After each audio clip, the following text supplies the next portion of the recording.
Introduction to Bohemian Legends and Other Poems by Flora, Pauline, Kopta. Bohemian literature is hardly known. Indeed, many people do not even know that such a literature exists at all. Of late, some praiseworthy efforts have been made by Mr. Bretislav, late Fellow of Christ's College, Cambridge, and some French writers to rescue from oblivion at least something of Bohemian literature. In his own words, Literature of Bohemia, George Bell, he says, "And at the present time the people of Great Britain are for the most part in a similar state of ignorance with regard to the literature of Bohemia, scarcely believing indeed that it has any literature at all, and utterly at a loss to account for that great intellectual and religious revolution which, in the beginning of the 15th century, shocked the power of Rome to its foundation, and animated a Slavonic people of only 4 million to maintain successfully a single-handed conflict against the papacy and the German Empire for full 200 years. And if it yielded at length to overwhelming numbers and weight, it was not until it had been undermined for nearly a century with the craft and cruel policy of scions of the Habsburg dynasty upon its throne. It is a very unfortunate circumstance that so much of Bohemian literature has been lost, or rather ruthlessly destroyed, by the emissaries and agents of the Church of Rome. It mattered little to such barbarians whether any work that fell into their clutches was of Catholic or Protestant tendency, if it were but in the detested Bohemian tongue, and one Jesuit boasted on his deathbed that he had destroyed with his own hands no less than 60,000 volumes in that language. I would also mention a very valuable collection of translations made for the Bohemian by the celebrated English linguist Dr. John Bowring. Being a history of the poetical literature of Bohemia, with translations by Dr. John Bowring, he also in his introduction explains why Bohemia has so little literature, and also in a way why it never can have. Writing of the Battle of Bila Hora, he says, "Though the Battle of the White Mountain in 1620 was fatal only to the reformers of Bohemia, yet its consequences were terrible to the whole Bohemian people. Civil war in its worst shape devastated the land, and so fierce were its visitations that the Jesuit Balbin, in one of his letters, expressed his surprise that after so many proscriptions, exiles, flights, and suffering, a single inhabitant should remain. The language of Bohemia was abandoned, its literature fell into decay. The taint of hearsay had so deeply stained the works of more than 2 centuries that they were all recklessly condemned to the flames. Banishment was the portion of the most illustrious among the Bohemians, and equal in distinguishing malediction pursued everything which bore a Slavonian character. Legends of the saints, trumpery discussions about trumpery dogmas, and all those streams of pitiful and useless learning in which civil and religious despotism seek to engage and exhaust inquiry, were poured over Bohemia." An ingenious criticism on the popular poetry of Bohemians may be seen in the Prague monthly periodical, written by M. Müller, with the aesthetic professor in the capital. There is truth in the observation that history and heroism have furnished a few subjects for the Bohemian national songs, and, he says, is the more remarkable when they are compared or contrasted with those of other Slavonian races, especially the Servian and the Russian. But how should such songs exist, or rather, if they ever existed, how should they be long preserved in a state of society where no man dares to be a Bohemian? That freedom of thought and expression which opens to the poet the great expanse of space and time, the whole field of the past and the future, which allows him to reveal in all that is delightful in recollection, and in all that is beautiful in anticipation, is denied to the minstrel of Bohemia. He may neither record the struggles of his ancestors for liberty, nor dream of a day when self-government shall give to his country whatever of happiness she is capable of enjoying. Love of all the passions which he is permitted to sing is that which allows widest scope to his imagination, and love is the ever-ruling subject of his verse. and surely their popular poets have treated this subject with exquisite tenderness and effect. These are the opinions and words of two Englishmen who trod before me the thorny path of Bohemian literature. Had their works been published in Austria, the same fate that met my book, Bohemian Legends and Ballads, would have met them. They would have been confiscated. Dr. John Bowring, speaking of poor Henker, says, "It is to be hoped that no impediment will be thrown in his way, which one cannot but fear from the arbitrary suppression of the 5th volume of his collection. It is not much to allow that those who have no hope of a future may be permitted to indulge in the memories of the past. This sin I committed, and so my poor little book was confiscated. I can only say that the publishers, Jensky & Co., placed it before the proper authorities and received permission to publish it. After 3 months after, when it had been publicly sold all over Austria, it was suddenly confiscated on the 27th of June, 1890. At first I was told it was on account of a poem, John Huss, but in about 2 weeks I received the written explanation that it was on account of the Patriots.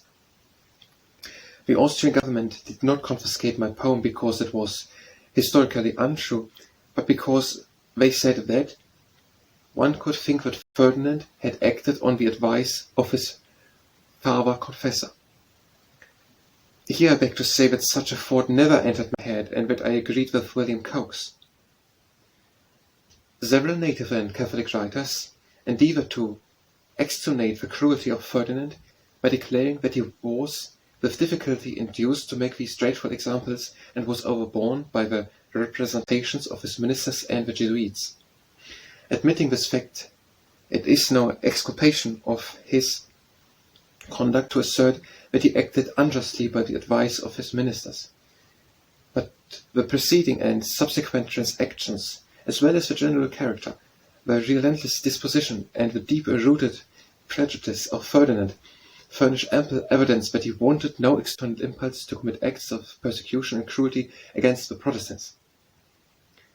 There is also another poem that may want an explanation, and that is Kryspek's Goblet.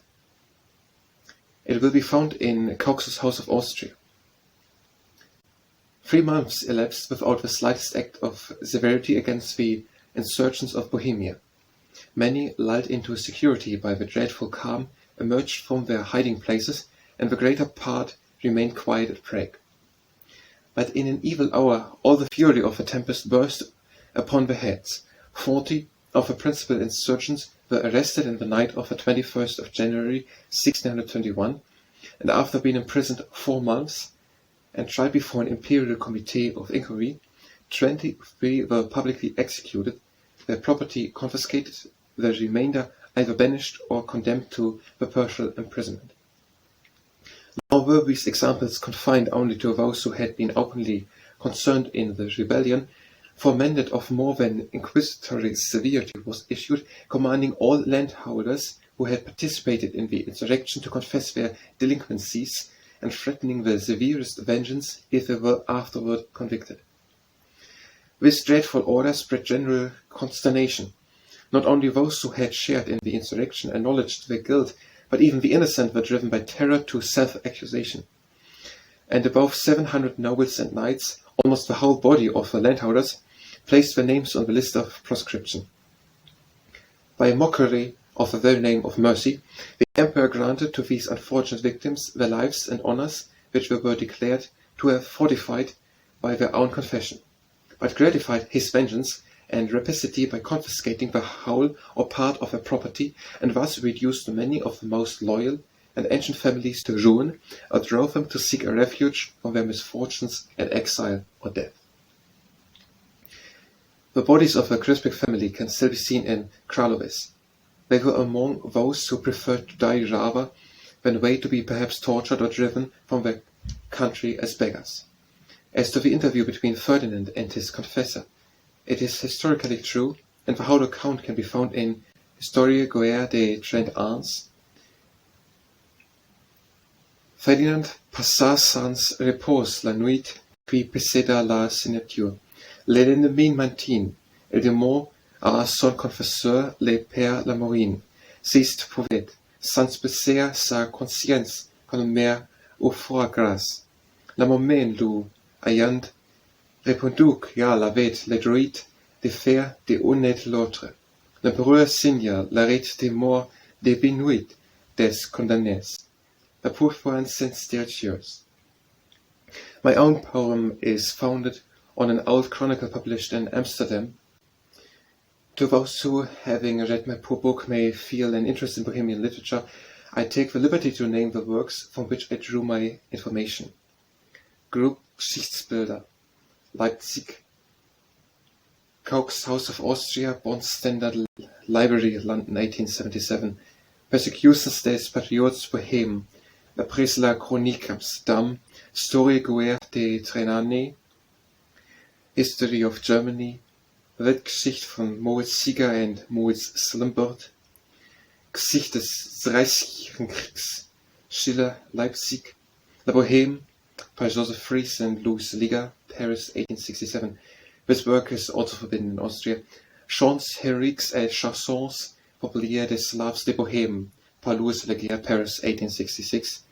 The Native Literature of Bohemia in the 14th Century by Bretislav, London, 1878.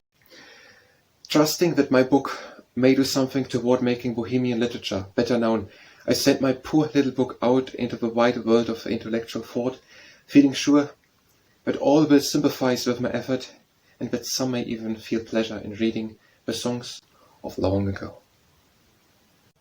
3 Ages in Bohemia by Boleslav Jablansky. There was a time when the Bohemian land was known and honored throughout the wide world's length. For mighty warriors and heroic men, her name was honored, bravery was her strength. There was an age when everyone was proud to call himself the son of that fair land, when every art was won and learning prized, and praise was given to the skilful hand. There was an age when the Bohemian tongue was spoken from the throne in accents clear, divinest harmony by native speech, and palace homes was spoken far and near. That time Bohemian men were proud to say they were Bohemians, sons of that brave land, where the dread lion was their coat of arms, and wealth and plenty smiled upon the land. When the times changed, misfortune came apace, and they forgot that which they once had been. Indifference, lethargy upon them crept. They thought no more, they lived as in a dream. Bohemian hearts grew cold, their native land they loved no more, forgotten was their pride. Forgotten were the deeds their fathers did, they were not worthy to sleep by their side. When they denied their land, their blood, their speech, their fathers' cherished things, from them they cast, and took upon them foreign ways and speech, forgetting the land's brothers of the past. Then the Bohemian sun grew dark and dim, and its good genius stood and wept afar. Their poets praised no more their native land, their muse was dead, had fled afar, afar. What thoughts were his who stand and saw all this, remembering the great past and mighty dead? He whose heart beat but for his native land, to see her lying there before him dead. But hark, arise, the angel of the Lord sounds from his trumpet. Come from out thy grave, arise, awake, and from thy every church let national songs be sung by land to save. Thus spake the angel, and the love of land woke up 1,000 shades from out their graves. The dying heard it and awoke again, praising the Lord that they no more were slaves. The spirit of their fathers came again, imbuing with new life their torpid hearts. Gladly they heard the call, awake, arise, sing praises in your churches and your mouths. Awake, arise, all ye that slumber still, the day is dawning, see the light breaks through. The nightingales are singing, wherefore sleep? Shame to the sluggards, let them be but few. O brothers, live again but for your land. Be ye not dead unto her urgent need. O, be ye brothers, be ye sons again unto your native land and her great need. Reverence your laws, your customs, and your rights, show in your lives you are Bohemians true. When shall our land once more be known to fame, as in the ancient times, when ye were true? John Huss, the Flora, Pauline, Kopta. O Mother Earth, this son of thine was worthy of the highest place. and though his ashes in the Rhine were thrown, he lived still in his race. A dauntless soul that spoke the truth, when all the world in darkness slept. Bohemia's muffled sun in sooth blanched not, though friends around him wept. Whom should I fear? The emperor's past promises liberty and peace. But still his friends said, alas, we much misgive us of that peace. Whom should I fear then? Those who kill the body, but have no more power over the soul, that triumphs still and conquers in the dying hour? Nay, weep not, I must go from hence, I must speak out the words of God. I must make out my own defence, and prove it by the word of God. I will come back without the blot of heresy upon my name. Then blessed, forsooth, will be my lot, and great indeed Bohemia's fame. He went in faith, he went in hope, and prison walls and dungeon cell, and torture of a chain and rope, were his in that far land as well. We would not listen to his speech. Unheard, he was condemned to die. In vain he cried, I do beseech, oh listen to me, or I die. Worn down by prison and by pain, denied a consoler for his cause, he called on God to help again his servant in the general pause. He was condemned. They listened not to words of his, however plain. What cared those priests for truth? I would they scorned him in their proud disdain.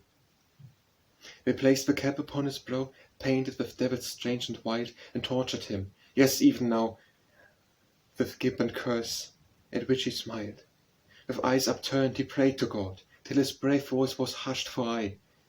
No greater martyr fled to God than he they burned upon that day. They burned him, yet that spirit high was borne to God by fiery wings. Praying for them, he rose on high, released from all these worldly things. He has no statue in the land where he was born, and laughed so well. But in the hearts of a small band, his ever-living memory dwells. O Mother Earth, the son of wine was worthy of the highest place. Oh, yes, Bohemia, he is thine, born of her own heroic race. O Christian world, he too is thine, a martyr for the Christian faith. O God of gods, he now is thine, who died for thee, and in thy faith. The Hussite Song by Jan Kapek. You who are champions of God and of his law, pray him to assist you and laud him and his law. So shall ye conquer through God and be victorious. Our Lord has taught us not to fear those who can kill the body, but keep him near and fight with will. Fight valiantly then with no fear, and make strong your hearts. Christ will repay thee hundredfold, for he has said, who dies for me and in my fold is happy dead. For him shall open joys untold and life eternal. So archers and lancers and all ye warlike men, halberds and ye that appall the hearts of men, remember all, ye warriors tall, God's loving kindness. Even if the enemy be strong, still do not fear. Let God's word be your battle song. Now he is near. Fly not, but fight the battle long. Better death than flight. In the old time they used to say that the good Lord the expedition would make way, and with his Lord his servant would be great one day. Please remember all. Ye Lagunas and fiery youth, think of your souls. Risk not your lives for things forsooth, for wealth untold. Fight not for plunder, but the truth of your God. Remember the words of command you have been told. Obey your leader's voice and hand, and be ye bold. Keep your own places in the band without disorder. Then joyfully call out and shout the enemy. With God's aid we will surely rout our enemy. God is our Lord, we whet our shout. Kill, kill the quad. To the memory of 47 Patriots executed after the Battle of Ballad, June 21st, 1621, by Flora, Pauline, Kopta. It was all over now, all over now. The battle had been fought and sadly lost, the battle of Hora lost, and with it died all freedom and all hope. From henceforth torture and the hangman's rope should rule, united with the Jesuit power, to make the poor Bohemians rue the hour they dared to listen to the holy word, or gaze upon his face, whom prophets heard, pronounced to be the very Son of God. Let there be silence now. Or those who, Lord, pray to the Virgin, or the blessed saints, or sink in torture till the body faints, broken and torn, and lets the soul escape, yea, like a bird caught in the trap escape. Me, the year of 1621, saw many an evil, bloody work well done. The death of those who were the noblest born, a country ruined and a land forlorn, a noble people made the tyrant slave, and their faith hidden in a marvelous grave, where priestly darkness filled the Lord. It was all over now, all over now. In shred and torn the poor Bohemian land lay down to die amidst the conqueror's band, while all her noblest sons were called to die. And thanks be unto God, without a sigh, they left this world for better homes on high. 'Tis said the Emperor Ferdinand had qualms. Perhaps he knew that death would place the palms of martyrdom upon those fearless souls and true, who preferred death to lives of bitter rue. However it be, he passed the restless night, tossing and thumbing till the dawn of light, and then he turned him to his ghostly shade, Father Lambormain, as one half afraid, and questioned him if he could do this thing. Without hurt to his conscience or a sting of self-remorse, he could condemn to die these men. To which the Jesuit made reply, he was the king and could do as he willed.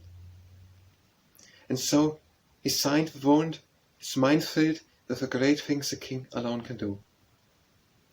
It was the 21st of June. The sun rose in its splendor, shining on the land and on the faces who would soon have done with earthly things that poor devoted band.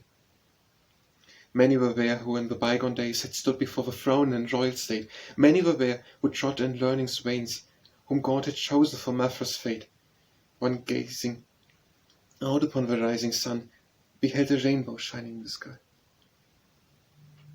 Called to his brethren, see our faith hath won, a sign from heaven, God will see us die, and from the scaffold he will go to him, who's alone the only truth way. And on their knees they fell and prayed to him, whom they should see this very blessed day.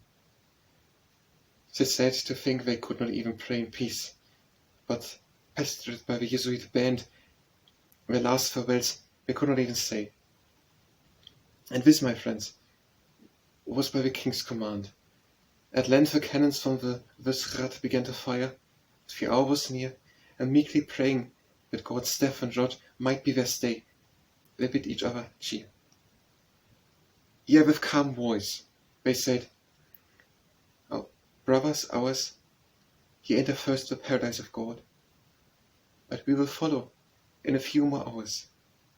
Till our Father, that his name be Lord." And those who went to death said, "Have no care, God's holy angels will be sent to show your souls the way to God, and we shall wear the wedding garments of the Son below." The first to die had been a mighty lord, Jacob Andreas Slick, Count of Bosan. That fearless soul had soared with love of country, and the Count Bosan, as patriot and heretic, must die. And his brave hands be nailed up as a sign that henceforth none should ever question why the ruler's voice came from across the Rhine. He gazed upon the shining sun and said, "Leave me in peace." To Jesuit priests that came to torture his brave soul before it fled, the Son of Rightness shall rise the same in God's good time to scatter from our land the shadows of his word. He will be free. And then he knelt upon the wooden stand and prayed to God that everyone could see. And it is said a radiance not its own shone in his face, as where he knelt to pray. And from the scaffold to a golden throne the Count of Parson passed a summer day. The next to die had walked in learning's way, the Clav Buduek, well known throughout the world for learned books, that sought from out the maze of darkness still God's banner to unfurl. 'Twas he who said with voice that knew no fear, I'd rather die than see my country die, and ye have longed so for a butchery here, I fain would satisfy you, see me die. To which the monks replied, you fain would show an erring soul the way to heaven's gate. And smilingly he told them, is that so? Then quickly answer ere it be too late. With many questions from the holy word, he plied her ears, unwilling of the truth, and then they could not answer. I've heard that ye be as is now, I know 'tis true. When called to die, he said, oh, my white hair, what honour hath God had in store for thee? The crown of martyrdom ye soon shall wear, and endless bliss is mine, I go to thee. Then kneeling down, he prayed unto his God, prayed for his country, and for those who sent his spirit with kingdom were all Lord. And bowed down his head, for to God he bent. The next to die was Herod, full of woe. Not at his death, but that the priests would take his children in their care, when he was low, and they their father's faith must needs forsake. Perhaps the saddest sight was to behold poor Kepler with his crutches go to death. And in a touching story we are told how the old man prepared himself for death. The pastor Zacchaeus, who was gone to live and see his brethren die, tells how he went and found him in his cell prepared to give with radiant joy his body out and bent. Long I have prayed the Lord, the old man said, to take me from this world of sore. Now he heard me not. I must be led to feel some pangs our blessed Saviour bore. It was his will that with my 90 years I should go from the scaffold to the throne. Leave all this misery, all these bitter tears, and be at rest forever. God alone knows in my heart I have no sinful thought, nor ever had against the dear land I love. Dear Master, in the faith you have taught I die, and we shall meet above. And as he stood and waited for the call upon his crutches, with his white head bent in prayer for the souls, but unappalled the fearless faces to the scaffold went. They hailed him out a pardon. Would he say that he had erred and thereby save his life? But sternly the old man said, go your way, ye devilish tempters, that but seek out strife. Heaven breaks upon my view, should earth awake, one vain regret, nay. I am glad to die, a martyr for my land and my faith's sake. Christ will reward me, 'tis to him I fly. Then slowly walking to the fatal block, the brave old man knelt down upon the floor. O Lord, my God, thou art the very rock in times of trouble. Christ be thou the door through which I enter on the life divine. The executioner paused. He could not strike with bowed white head, although the given sign was given by the judges or the like. So when the priest came up and said, my lord, in your own way you have called on your God. I pray you raise your head on high, my lord, one moment more, and you are with your God. Smiling, he raised his head, and more so. Amen. My heart is sad to think all the fearless souls that were laid low, and sometimes as I pausing stand and think on the old city square, I seem to see the scaffold and the drummers standing round, and the vast multitude of people like a sea, rising now here now there, with a dull sound of cursing on the scene that they behold, and prayers for the ones about to die, and curses on the soldiers overbold, that only laugh to hear the people sigh. With that, I wake to see the square, silent, lonely in the midday sun. No matter, honor be to those who dare die unto God, all the days be done. For their remembrance shall like scattered seed bloom into flowers in some far off day, and they with joy unutterable shall lead their followers unto him who is the way. And he with gracious voice should say, Well done, ye faithful servants. Enter in the joy that was prepared for you before the sun. Enter the peace now, but now alloy. Kryspek's Goblet by Philip Sermak. In Kralovis, 200 years, the family of Kryspek sleep. Within the family vault they lie, and none can wake their slumbers deep. Oh, listen to the banquet dread, for sure upon this earth 'tis said, there never was a sadder meal. Come listen to the bitter wee. When the Dalibor battle, spite of all valor had been lost, and the poor Bohemian country had to give itself up for lost, when the hangman's business flourished, and the ground with blood was nourished. From the battle now lost for aye came Kryspek's men one sad day. Long before the war now raging, Jitka's beauty had minstrels sung. Every virtue had the maiden, and praised she was by every tongue. 17 summers had she wandered in the castle hall, and pondered, while the striplings from far and wide in useless longing for her sight. From far and wide they came to woo. The castle Krakow was sought by noblest youths who wished to wed the beauteous maiden so well taught. But only one noble youth was, whose words were words of truth, found favor in the maiden's sight. He was a brave and goodly knight. The marriage day was fixed and came. It should have been the wedding eve, when all at once the trumpet sound called on the warrior youths to leave these pleasures and to go to war. The enemy was at the door. Brave Boris, with his soldiers few, joined Slik and Buruek the true. The enemy was stronger far, the poor Bohemians lost the day. Their homes were sacked, their lives were lost, the nobles did the conquerors slay. But midst it all the Kryspek race lived all forgotten on their place. They even dared to dream that they were stricken from the list away. For vengeance, with a bloody sword, struck down the noblest of the Lord, and as the blow fell not, they fought, they had been pardoned out of hand. One evening, as the vesper rang, passed through the gate with martial clang the noble Boris, wild to see his Jitka, wife it was to be. Tomorrow went from lip to lip. Tomorrow is the wedding day. Tomorrow let us hope no storm of grief or sorrow dim the day. All things were ready for the feast. Tomorrow they would fetch the priest. Well pledged they set them down to sup, a generous cheer and brimming cup. The clock struck 10. They were about to drink the bride and bridegroom's health. They wished them joy and a long life. They wished them happiness and wealth.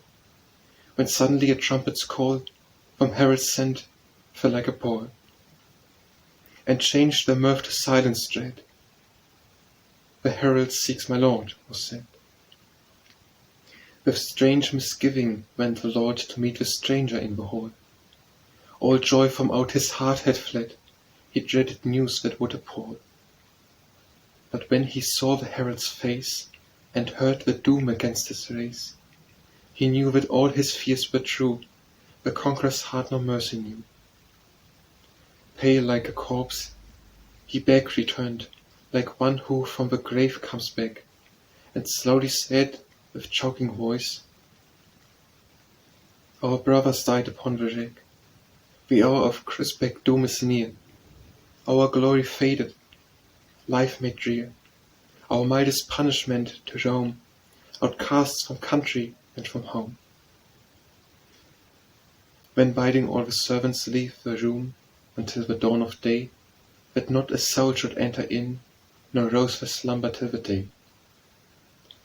For if we want you, we will ring, yea, in the morning we will ring. And when the servants left the hall, he shut the door and spake to all. What is to lose when land is lost? Who loses honor, loses life. What joy shall then my grandchild know in poverty and daily strife? If such a desperate fate is ours, to languish but a few more hours, to see our country die, and when to die, nay, let us now be men. Here, where my childhood's days were spent, here, where my father's bones were laid, where I in manhood's strength have lived, and wed your mother, beauteous maid. Where you were born, my children dear, and loved and honored far and near, we must forsake and wander far in banishment for evil star. Our mildest punishment is to roam, made beggars in an evil time, banished from everything we love, with buds for every idle rhyme. Then dropping poison in his glass, he smiling drank and said, Alas, but I should ask, who goes to death? We all, we answered with one breath. We all, we answered with one breath, and merrily the goblet went. From hand to hand we passed it on, and 13 drank as on it went. Father and mother, child and youth, the bride and bridegroom, all forsooth, drank gladly of the deadly wine. They praised the cup, they praised the wine. 12 o'clock struck, they heard the bell call out to prayer in the night. They prayed to God in prayers low, to help them in the deadly fight. One whispered, then his voice was still. Another fell against his will. But 7 lived, the light burned low, when out it went, they all lay low. Sir Kryspek and his family died, united in a common death. The bride and bridegroom, hand in hand, sat by each other cold in death. Hand clasped in hand around the board, they found them, but their souls had soared beyond the tyrant's little might into the everlasting light. Dalibor by Flora, Pauline, Kopta. What is the meaning of this haste and stir within the castle gate? What means these servants standing pale, these men at arms that silent wait? And wherefore are these faggots piled, to burn a sinner or a saint? Think you we have forgotten Huss? Dream you Bohemian hearts are faint? Look, look upon the winding road, come men at arms in goodly tale, and down the mountain side they come streaming in from every vale. What is the meaning of all this, and wherefore are we called this day? Lord Dalibor, our mighty lord, it seems, has something new to say. For whom these faggots? Say perchance, to burn our Huss judges on? Ah, that would be a royal day. Pile on, you fellows, quick, pile on. Hush, hush, the herald's trumpet loud. Our lord stands on the castle wall, a nobler lord was never born. Shout loud, you fellows by the wall. And when at length the silence fell, the noble lord stood forth and spake, Bring now the family records old, and all the things that pride awake. Bring forth the quarter rings, painted fine, the emblems of my noble race, and throw them on the burning pile. There let them burn before my face. Silent he stood, with sad, stern face, and watched the flames that rose on high. Here I lay low all worldly pride, I longing but for my land to die. Is any here that I have wronged or burdened in my lordly right? I beg him to forgive me now. Let me go blameless in the fight. The multitude in silence stood, they watched the mighty flames rise high. When all at once their lord's voice said, "O brothers mine, now let us die. Come, let us die for this our land. Downtrodden 'neath the German yoke, come, let us die for this our faith." shouts drown his voice as was he spoke. No earthly flag, but with the chalice, shall lead us on in battle's roar.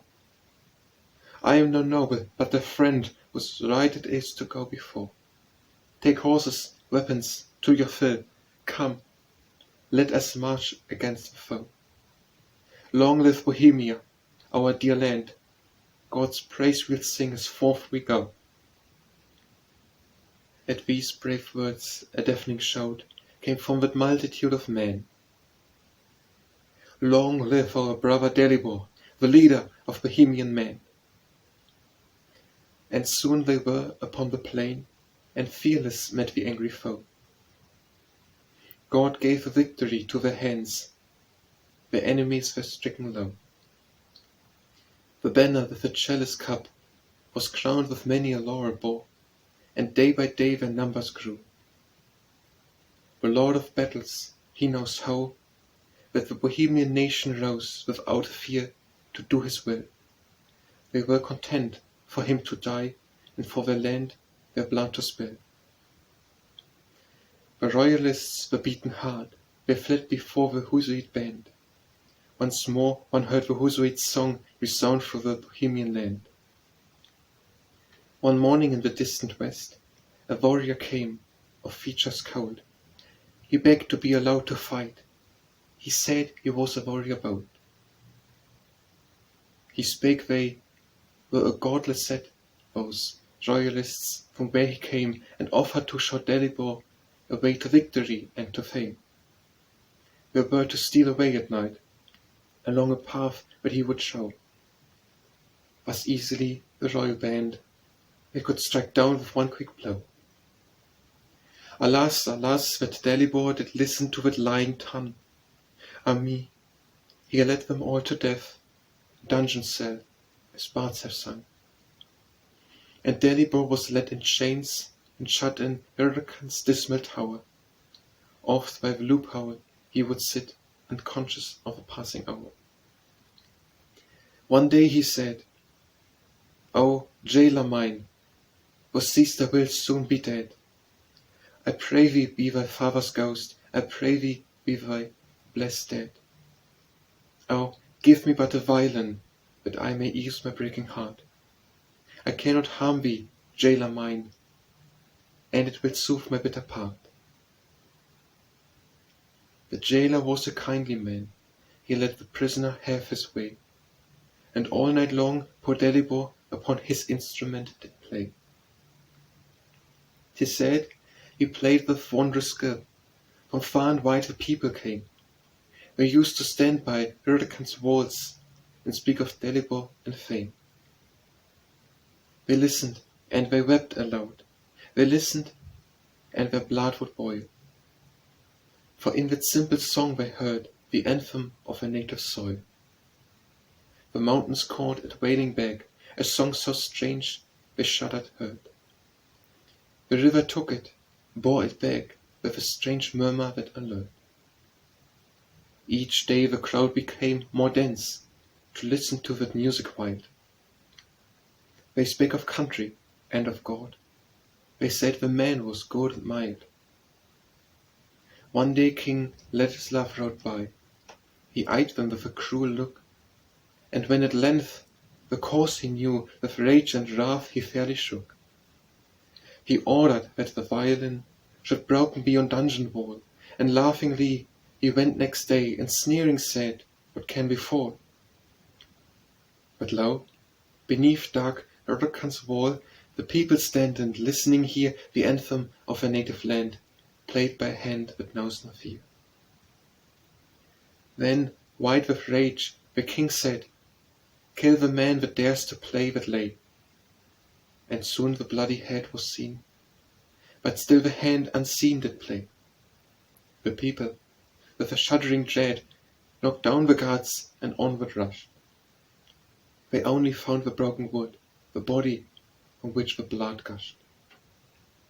But still the hand unseen doeth play the anthem of their native land. And even now by Hyrcan's walls, some day, that still a magic hand is heard to play when patriots high beneath the ramparts sadly stray.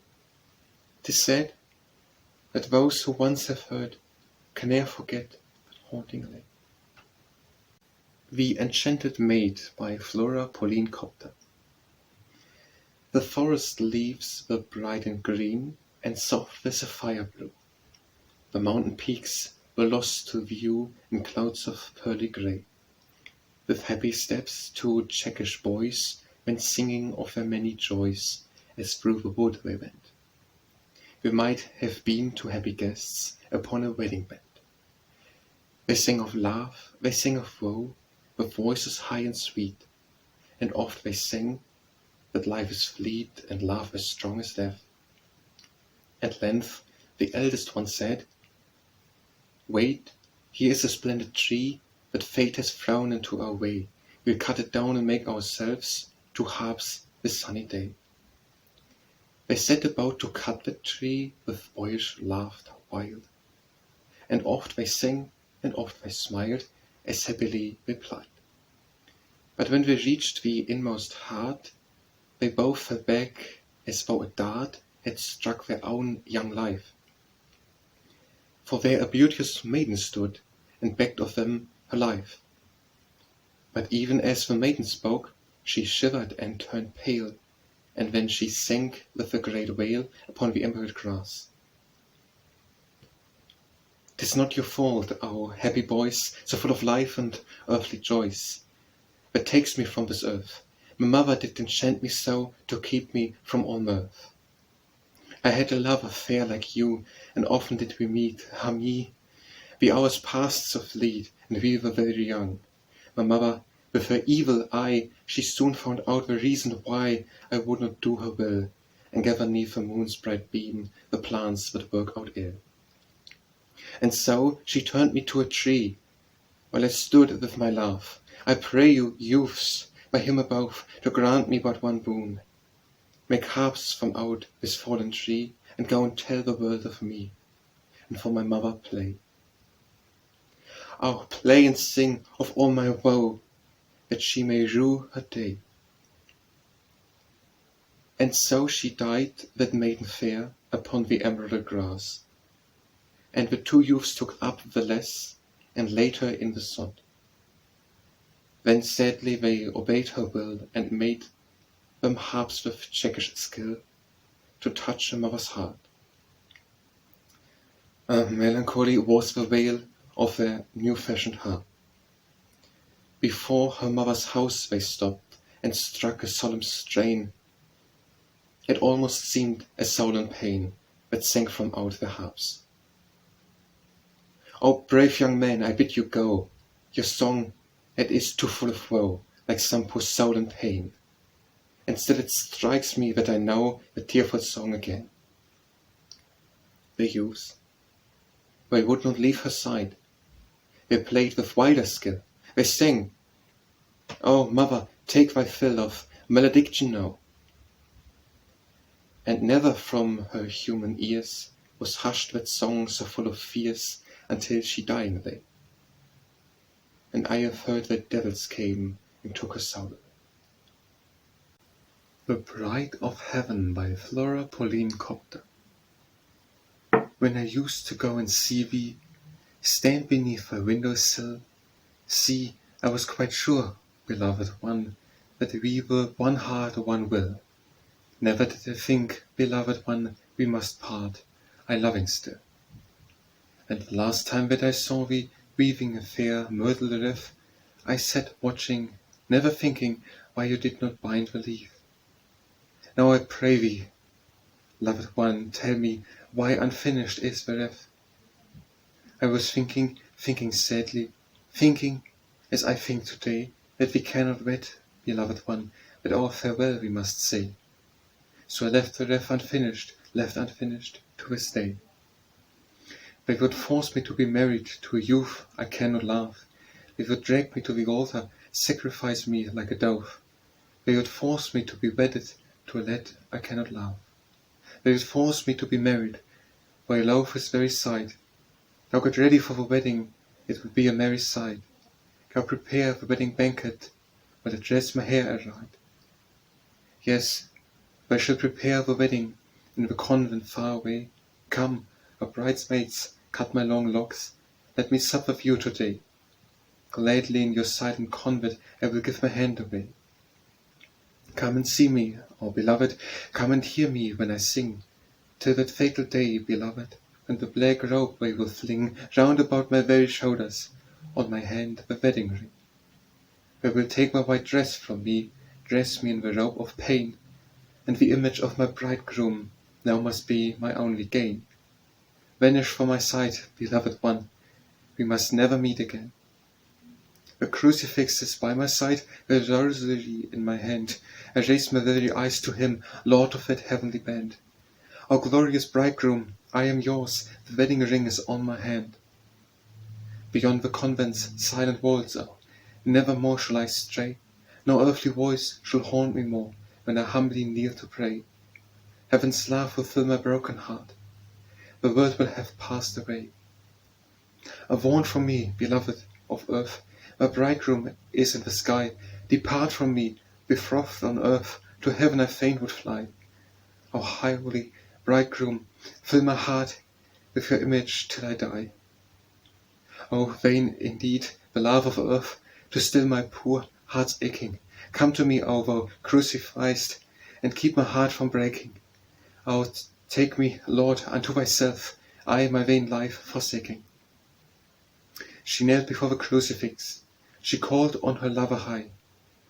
O loved of God, O bridegroom mine, be my defence till I die. My faint heart yearns to see thy face in the glory up on high. The heavenly bridegroom heard her voice, he knew her heart was broken. He said, thy prayer is heard, my bride, this is the promised token. A rapture came within her heart, men said she died heartbroken. John, sacrificed John, by Karel Sudemir's Nigel.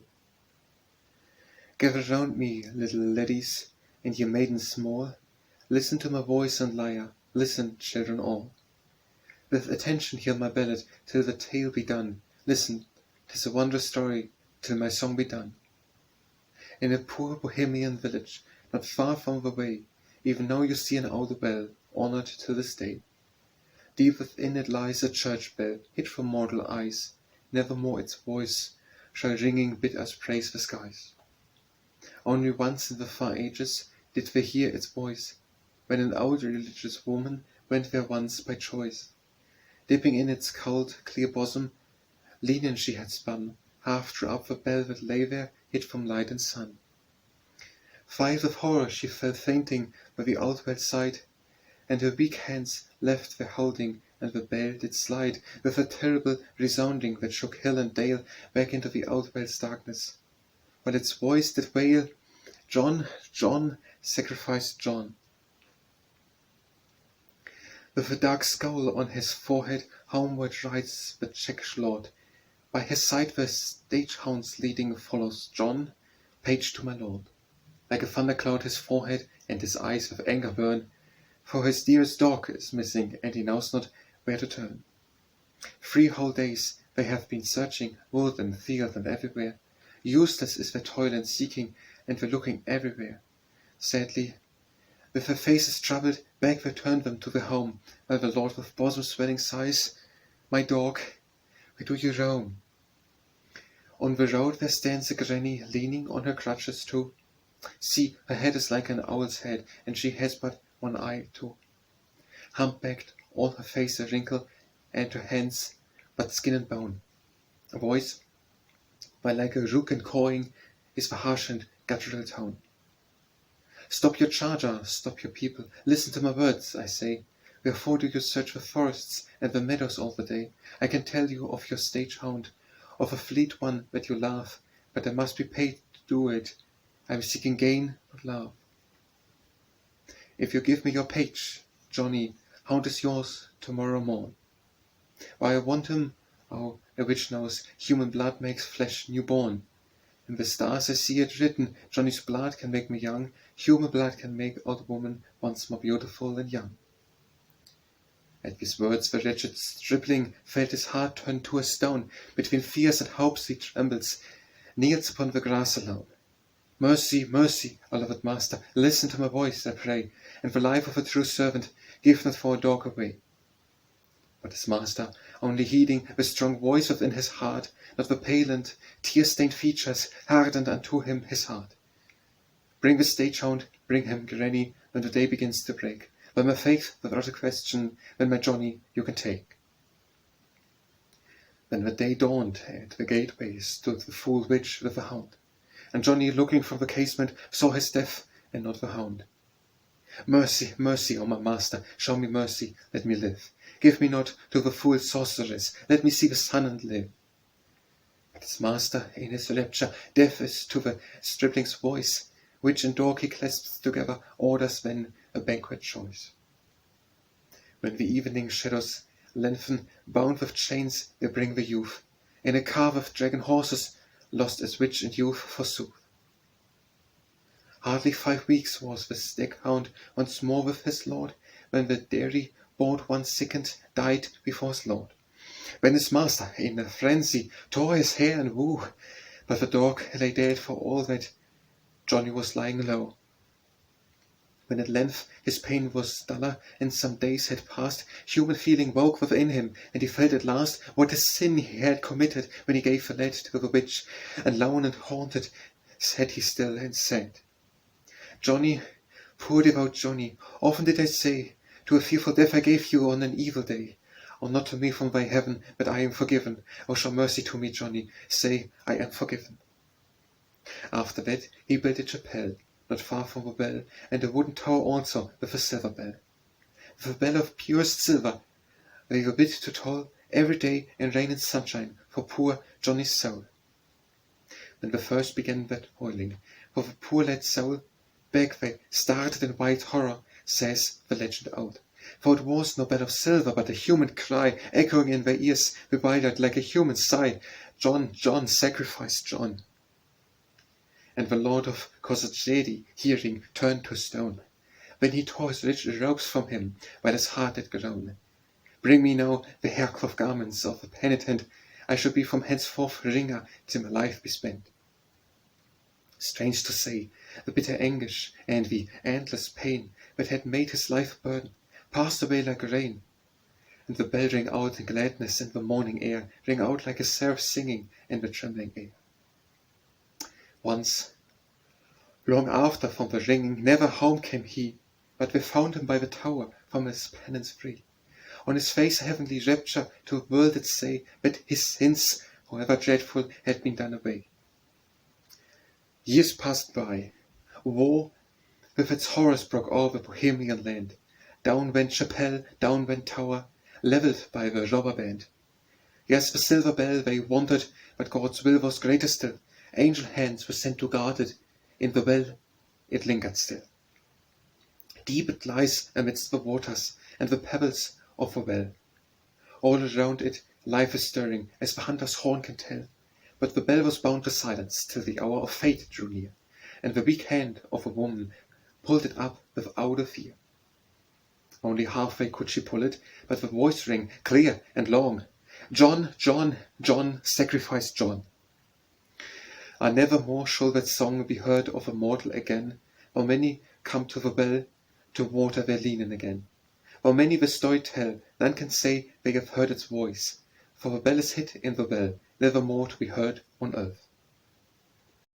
The Story of a Lost Soul by Flora, Pauline, Kopta.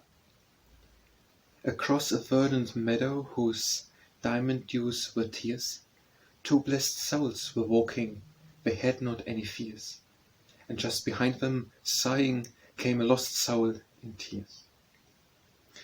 At length they reached the gateway, and knocking at the door, stood praying at the threshold to him whose name they bore. With radiant faces waiting the opening of the door. Our Lord said to St. Peter, Who knocks, I pray thee see.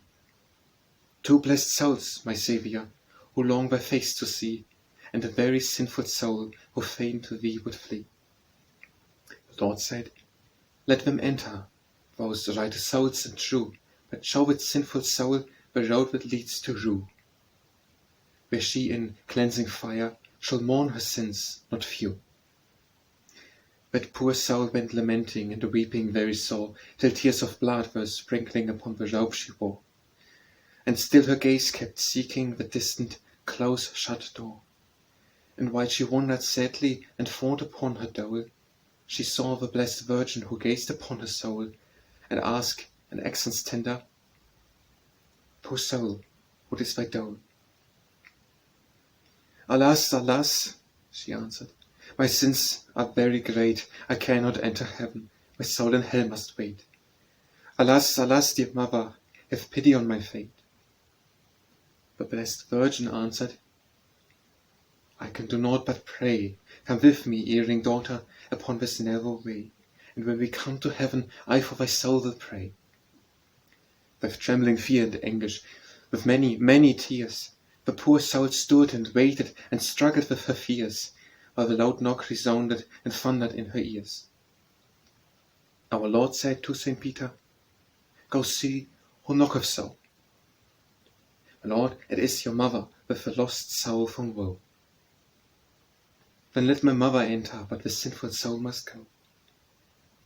Not so, not so, beloved, my son, I pray thee hear, have mercy, I beseech thee, upon the soul in fear, and turn her bitter anguish to songs of praise just here. Right gladly would I hear thee, O blessed mother mine, but in my father's mansions that sinful soul would pine. What good work has she finished, meet for this home divine? Alas, alas, I sinful, have walked in my own light, the world and all its pleasures were my sole delight. Alas, I am most sinful in my sight. But say, some good work, surely, some fasts you must have kept. The blessed mother questioned the sinful soul that wept. Some sins you must have thought of and prayed for ere you slept. Alas, alas, I sinful have nothing I can show, except I sometimes tended the sick ones in their woe, and gave a little water to those down-stricken low. Ah, great then was the beauty that shone in our Lord's face. Give me thy hand, redeemed one, thy sins they are effaced. Come in, redeemed one, thou too hast won the race. And by the hand he took her, and led her to the throne. This one, he said, did drink me, and tend me when alone. This act, our Holy Father, for all her sins atone. The Devil's Bride by Flora, Pauline, Kopta. There was a virtuous lady who had daughters free to marry. With 2 of them she went to church, for a 3rd she would not tarry. The girl laughed loud and dressed her hair, for she had a mind to marry. She thought, in our little garden there are plenty of roses fair. I will make them into a wreath, a beautiful wreath I will wear. Said a tall young man passing by, "Maid, give me the wreath from your hair." "The wreath's not for you, tall young man, I wait for a nobler than you." And she wandered amidst the flowers, the roses of many hue. Said a bold young man passing by, "Maid, give me the wreath from your hair." "The wreath's not for you, bold young man, I wait for a nobler than you." And she smiled, a wicked wee smile, a smile that to her was not new. Said a dark young man riding by, "Maid, give me the wreath from your hair." "I'll give you a wreath from my hair, for nobler I will not wait." Then the dark young man stopped his steed, and the vain girl mounted elate, while he whispered low in her ears, "I'll take thee to the paradise straight." And away they rode through the town, till they came to an awful way, where were stunted and blasted trees, where were snakes, were ready to slay, and where many a poison herb grew that hid from the light of day. And far away in the distance the vain girl saw the flames of hell, that leaped with their tongues of fire against the sky they hated so well. And their steed rushed on like the wind, and soon they were standing in hell. "Open, my comrades, my black ones, I've brought you a vain young girl." The door flew open, and devils, yea, hundreds flew out of the whirl, and they danced and capered with glee, and they laughed at the vain young girl. "Where your manners, you devils? Bring the lady a glass of wine." And one of the devils ran quick and soon brought her a goblet fine. Drink, the vainest of maidens, drink the health of our prince in this wine. She drank of that wine and turned pale. She drank, and flames rushed from her lips. Now, prince of his country, she said, I'll moisten with water my lips. The devils laughed loud at her call. They said, take long draughts, make no sips. Let me breathe air but a moment in pity, I pray. But the devils, laughing, replied, it's easy enough to say, had you but lived a better life, you would not have been here today. The girl wept aloud in despair.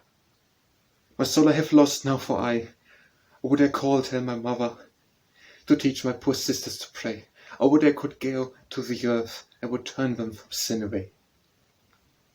Cease from thy fretting and worrying, there are plenty to teach the way. If the sisters choose to listen, they can also learn how to pray. You chose to do ill in your life, your soul is lost now, for I. The Lover by the Grave by Flora Pauline Kopta. Passing through the sombre forest, maidens too I saw. Tell me, maidens, tell me, fair ones, that I hold in awe, is my loved one midst your number, making hay, or doth she slumber? Ah, alas, your loved one slumbers deep within the grave. Yesterday we laid her lowly where the grasses wave. Dead, my loved one, oh, tell me where lies my loved one, without compare.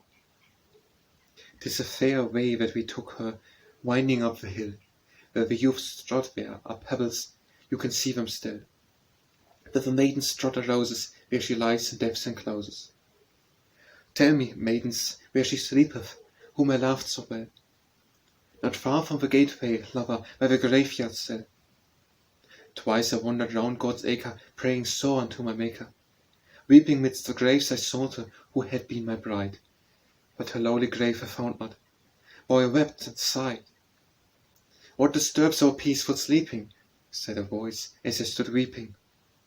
Now, beloved one, break thy slumber, come from out thy grave. 3 years I have yearned to see thee, and I find thy grave. But my heart is cold within me, I am dead and cannot love thee. Look around and find a shovel, make me free from earth, take me home then, my beloved one, midst the bridal mirth. I dug deep, I found my loved one, cold and pale, I found my loved one. In her wedding dress I saw her with the myrtle wreath, but her eyes were closed in slumber, she had drank of life. Take a ring off from my finger, wherefore, lover, dost thou linger? Throw the ring into the river, it will bring thee peace. Leave me then in peaceful sleeping, let thy sorrow cease. For my heart is cold within me, I am dead, and cannot love thee. O ring ye church bells, far and wide, that my bride is dead. Then ring ye church bells, long and loud, that my heart is dead.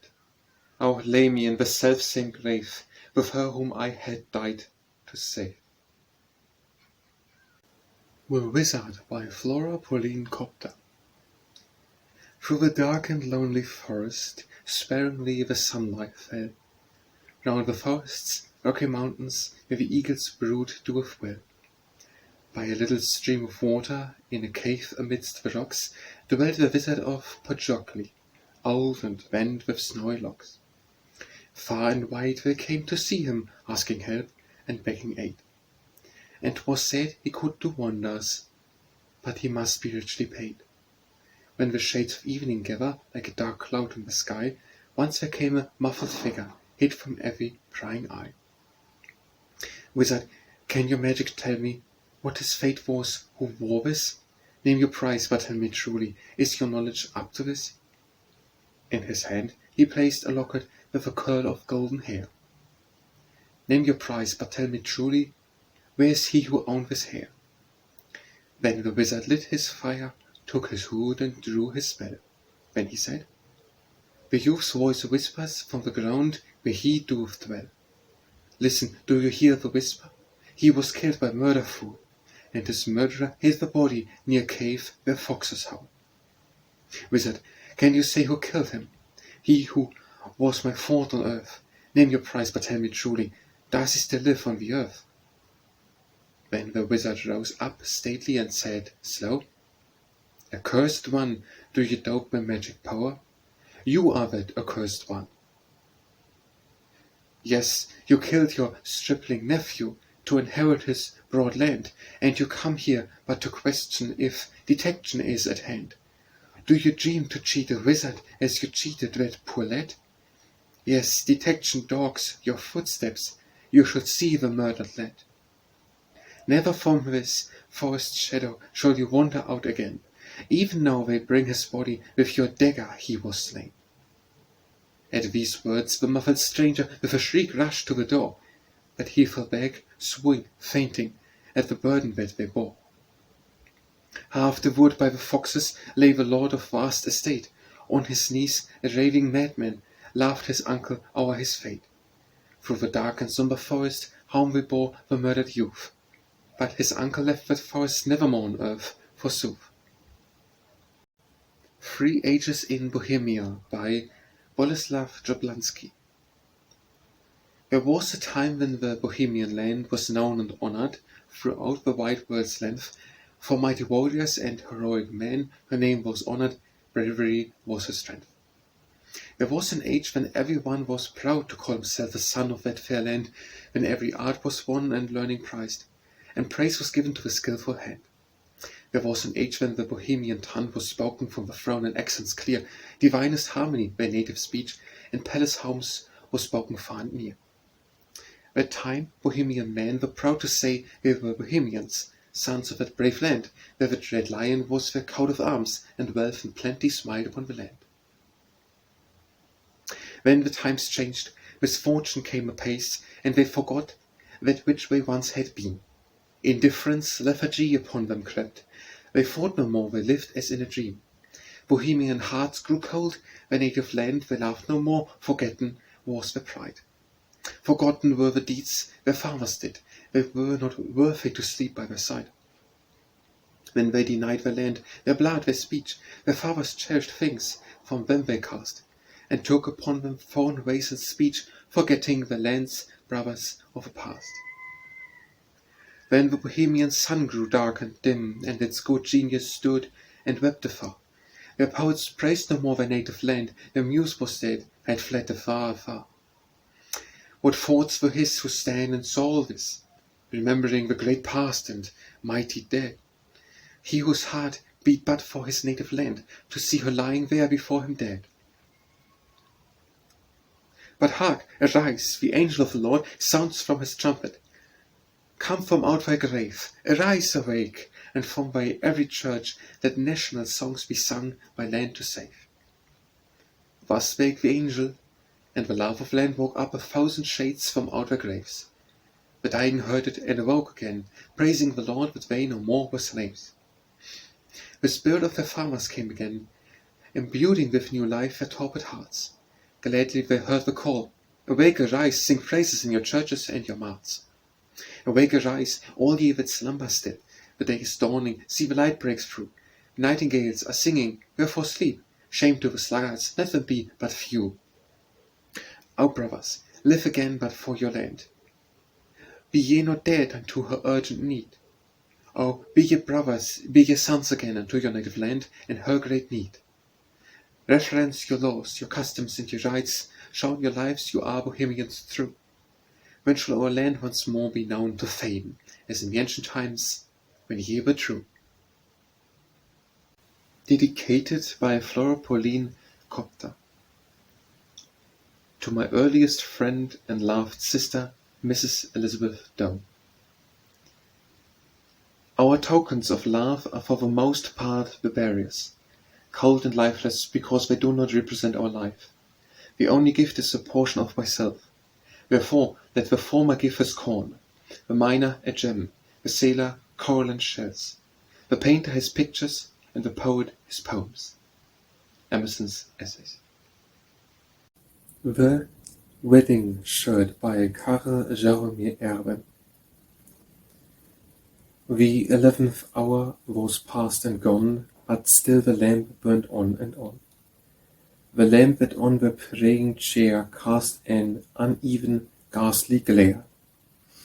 On the low wall a picture hung, God's parents praised by every tongue. The parents with the holy child, roses with rosebud saintly mild. Before the heavenly three a maid upon her knees her prayers said. Her face shone with a holy rest, her arms were crossed upon her breast. And as her tears fell soft and slow, her bosom swelled with hidden woe. Her tears they fell like diamonds bright upon her bosom snowy white. Alas, my God, my father lies beneath the grass, dust in his eyes. Alas, my God, my mother sleeps beside him there, where no one weeps. My sister died within a year, and battle fell my brother dear. But though so lonely, still I laughed, above myself a youth beloved. He wandered far to earn his bread, and came no more, perhaps is dead.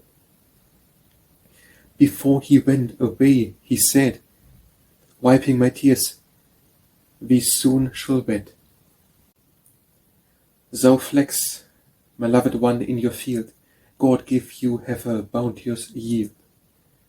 The first year spin the flaxen thread, then bleach it white, we soon shall wed. The third year sew my shirt, he said. And when the shirt is sewed, my fair, then make a garland for thy hair. The shirt I finished, put away, and there it lies unto this day. My wreath is faded, withered now, but where art thou, oh, where art thou? In the wide world you went away, wide as the sea, I heard them say.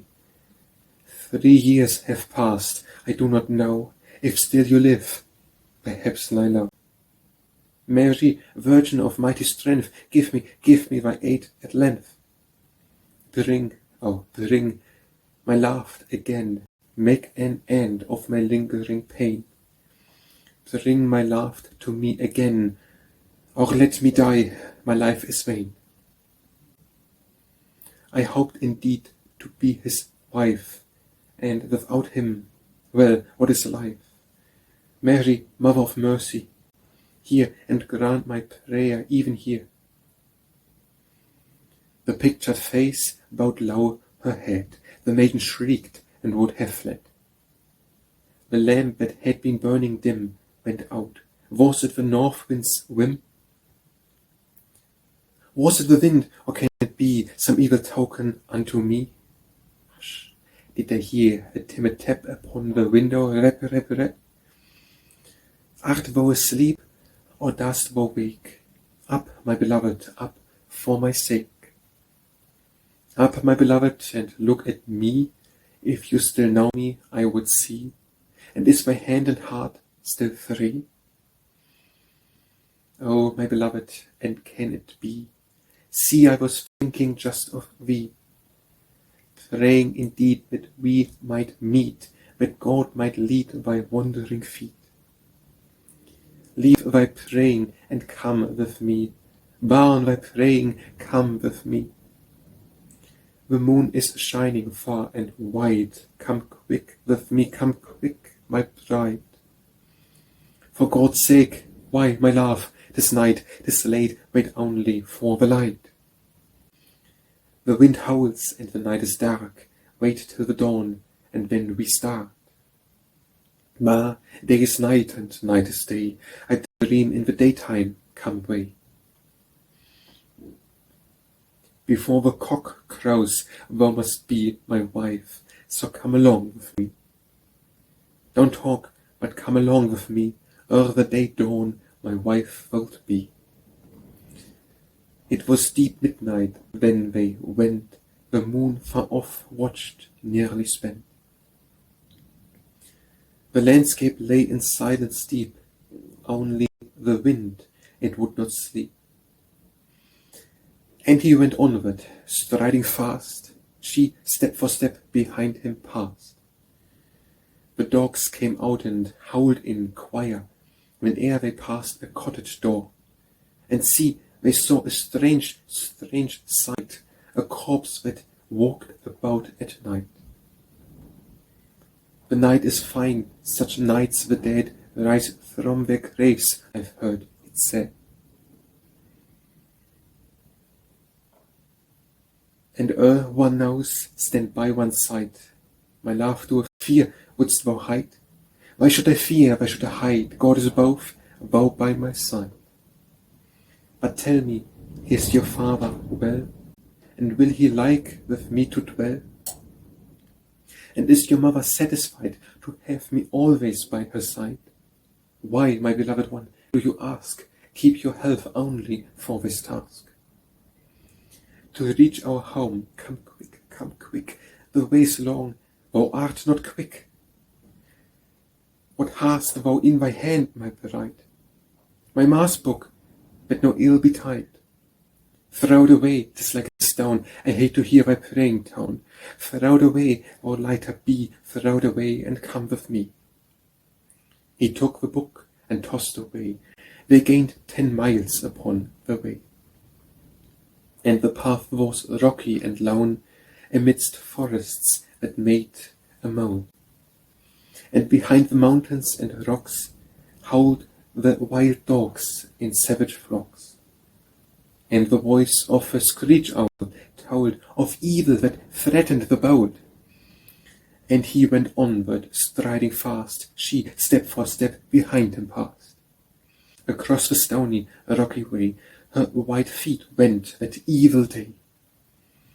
And in the weeds and tangled grass were stained with blood as she did pass.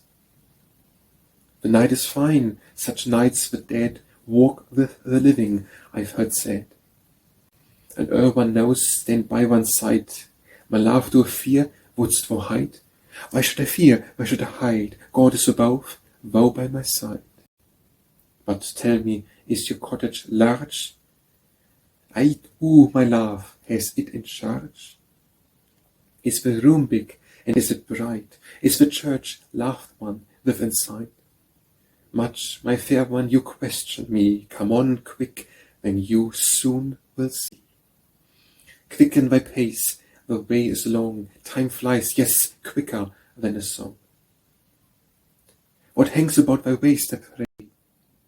My rosary I took on the way. Thy rosary, it winds like a snake, it makes me anxious for thy sake. Throw it away, it stops thy speed, and follow quickly where I lead. The rosary he threw away, 20 miles they were on their way. And the road was swampy and bad, by morasses desolate, sad. All the marshes the corpse lights shone, ghastly blue they glimmered alone. 9 on each side they went ahead, as though they burned for some poor dead.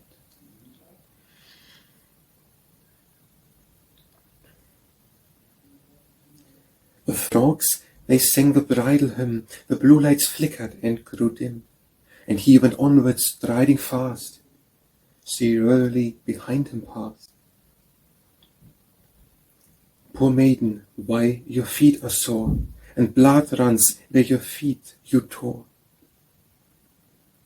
The reeds are covered with your blood, but on he strides with heavy thud.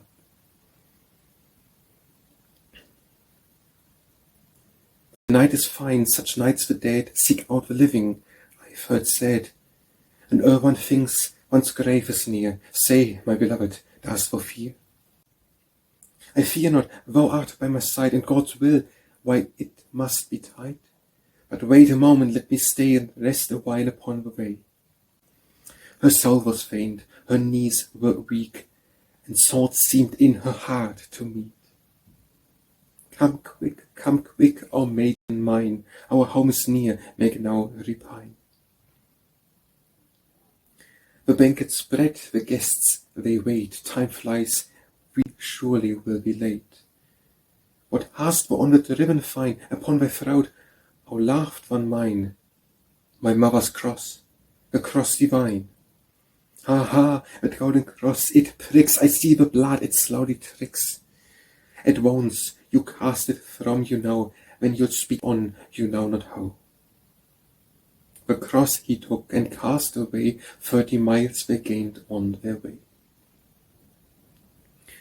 Upon a wide and open plain, she saw a building once again. The windows they were narrow, high, a bell hung in the turret nigh. Look, my beloved one, we are near. How does it please thee, let me hear? Ah, God, it is a church I see. 'Tis no church, but belongs to me. The churchyard and those crosses vine, no crosses, trees for which I pine. Look on me, loved one over all, and quickly jump over the wall. Oh, let me be, thy look is wild, thou art no longer gentle, mild. Thy breath is like a poison rare, thy heart, it is no longer there. Oh, fear me not, a happy life is thine if thou wilt be my wife. Meat thou'lt have, without blood I say, except by hazard just today.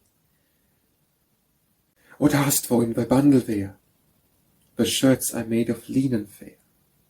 2 are enough, throw them away, 1 for us each, enough I say. He threw the bundle on the wall, it fell upon a gravestone tall. Be not afraid, but look at me, and jump across the wall you see. You went before me all the way, then lead across the wall, I pray. I followed, but the path you trod, jump over first upon the sod. He jumped across the churchyard wall, he thought of treason not at all. 5 feet he leaped into the air, then he looked back, no maid was there. But like a flash he saw a form glide by him in the dark forlorn. There stood indeed a chamber small, one heard the latch string quickly fall. A narrow room, with windows none, through chinks the moonlight passage won.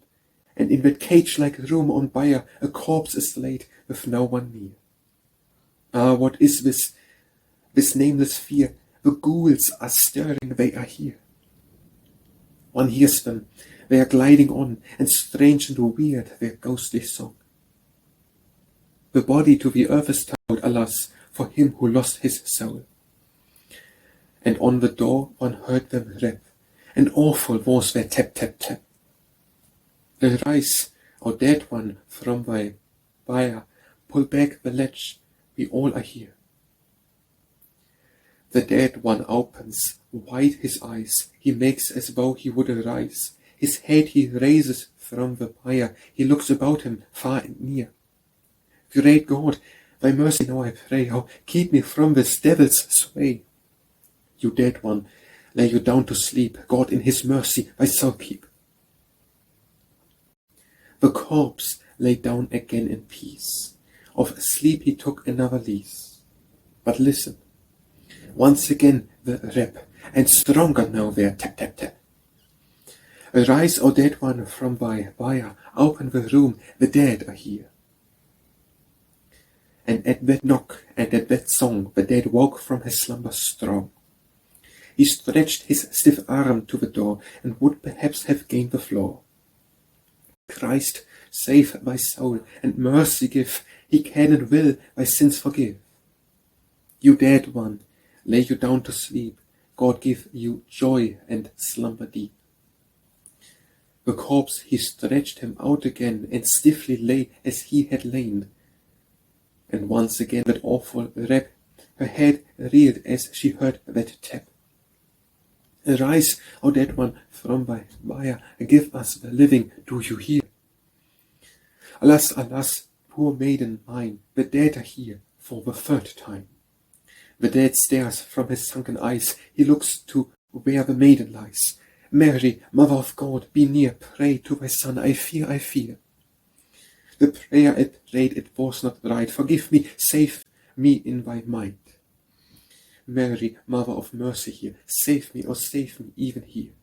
And see, just at that moment dread, the cock crows and the dead falls dead, and all around the cocks crow clear, the night is past, the dawn is near. The dead one lies upon the floor, just as he went to open the door. Without the silence is profound, unbroken by a single sound. The sun rose high, the people came to hear the mass and praise God's name. And new and open grave they found, the girl was in the dead house around. A wedding favour on each mound, made from her shirts, they quickly found. They filled the grave and burned with care each wreck that they found anywhere. The maiden from a foreign part they kindly took unto their heart.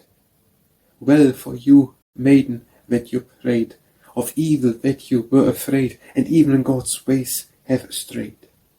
Or, like your shirts, you would have been torn into bits by ghouls, I ween. Well for you that you knelt to pray, or lost your soul had been this day. The Gold Spinning Wheel by Karel Jaromir Erben. A forest and a widening plain, and see a rider comes amain. From out the forest on fiery steed one hears the horseshoes ring at his speed as he rides alone, alone. And by a hamlet down he sprang, and on the door knocks, bang, bang, bang. Lave win, come open the door. In hunting I've lost my way once more, come give me water to drink. Out came a maiden, wondrous fair, the world ne'er saw such beauty rare. She brought him water from out the spring, bashfully then made the spin wheel sing, as she sat there spinning flax. The rider stops, is looking on, forgotten first in that sweet song. Wondering, he watches the fine white thread. His eyes are fixed on the bowed fair head of the beautiful spinner. If your hand is free, maiden mine, my wife wilt be, for thee I pine. He fain would have clasped her to his breast, but she said, my mother's will is best, and I have no will but hers. And who may be thy mother, maid? There's no one here, my maiden said. Oh, sir, my stepmother's in the town, she went for her daughter to the town, tomorrow they both come home. A forest and a widening plain, and see the rider comes again. From out the forest on snowy steed, one hears the hoof irons ring at his speed as he rides to the hamlet. And by the hamlet down he sprang, and on the door knocks, bang, bang, bang. Lave win, come open the door, let me see thy face, beloved, once more. O thou who art my treasure. Out came a granny, skin and bone. Ah, what brings you? Harsh was her tone. I bring you a change in house, he said. I fain would your handsome daughter wed, the one you call not your own. Aha, your words are passing strange. Who would have thought of such a change? Be welcome thou, my honourable guest. Unknown to me, I still bid you rest. Come, tell me how you came here. Now, I am king of all this land. I strayed you from my nightly bed. I've give you silver, I've give you gold, for that daughter of yours, wealth untold, for that beautiful spinner. Oh, Master King, 'tis strange, most strange, who would have thought of such a change? We are not worthy, our Master King, to dare to think of such a thing. We are poor, humble people. Still one thing, yes, that I can do, for stranger, give my daughter true. They are alike, one like the other, like two eyes from the self-same mother, and see her thread is silken. Granny, your words I do not like. Do as I order, that is right. Tomorrow, when the dawn is nearing, bring your stepdaughter, her heart cheering, unto my kingly castle. Arise, my daughter, it is time. The king waits, 'tis a merry rhyme. The banquet's ready, sure. I never spake better for you, though I never dared hope for such an honor. Array thyself, O sister mine, in the king's courts their clothes are fine. O, very high you have sought your maid, and you leave me to my lonely fate, no matter, be but happy. Come, Dorothy, beloved one, come, your bridegroom waits, so only come. When you have entered the forest's shade, you'll think no more of your home, my maid. Come, hasten, daughter, hasten. Mother, dear mother, tell me why you take that knife, it makes me sigh. The knife is sharp, in the forest deep. I cut the eyes of a snake asleep. Come, hasten, daughter, hasten. Listen, dear sister, tell me why you take that axe, it makes me sigh. The axe is good in the forest still. I maim a beast of ill will. Come, hasten, sister, hasten. And when they reached the forest dark, they said, that snake, that beast, thou art, the mountains and valleys weep to see how they killed the bride that was to be, that poor girl without blemish. Rejoice now in your stalwart groom, rejoice within your pleasant room, look on him stately as a tower, gaze on his brow in festive hour, you spinner great in beauty. Dear mother, tell me what to do with eyes and limbs, what shall I do? Don't leave them by the trunk, my daughter, who knows but some one here might loiter, yes, rather take them with you. And when they left the forest shade, the mother said, be not afraid, you are alike, one like the other, like two eyes from the selfsame mother. Take courage then, my daughter. And as we neared the castle gate, the king was watching for his maid. He left the window and went to meet with his lords behind his maiden suite. He did not dream of treachery. There was a wedding, play on play, the bride sat laughing all the day. There were banquets, music all the time. The world seemed to dance, to merry chime, till the 7th day had passed. And on the 8th day the king spake, alas, my bride I must forsake, I must go and fight the haughty foe. Be happy, my bride, and let no woe be thine till I come again. When from the battle I come back, our love will blossom without lack. Till then I bid thee diligent be, spin thy flax and keep thinking of me, as you spin the linen thread. And in the forest dark and drear, how sleeps the maid, I want to hear. From out 6 wounds her blood is gushing, and naught to still its awful rushing, as she lay on the emerald moss. Gladly she went to meet her fate. Now death is near him, it is late. Her body's cooling, her blood is set, yes, even the ground with blood is wet. Alas, that you saw the king. Behind a rock an old man came, one could not tell from where he came. His long grey beard hung below his knees, he took up the murdered maid with ease and carried her to his cell. Get up, my lad, the need is great, take the gold spinning wheel of fate. In the king's palace they will buy it, but here only for feet I sell it, no other pay will answer. The lad jumped on his fiery steed, the spinning wheel he held the feet. Who buys, he called at the castle gate, who would buy a spinning wheel of fate, of purest gold, I warrant? Go, my mother, and ask the price, the spinning wheel is strong and nice. But it, my lady, it is not dear, my father is cheap, you need not fear, for 2 feet he will give it. For 2 feet, 'tis a strange odd price, still I will buy, the wheel is nice. So mother, bring our Dorothy's feet from out our room, let your steps be fleet, and I will take the spinning wheel. The feet were given to the lad. He rode back to the forest, sad.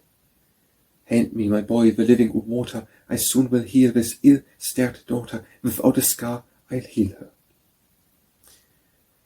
Wound upon wound he gently pressed. It grew together like the rest. and the dead fiend warmed with living heat, and grew to the body as was meet, and no scar was to be seen.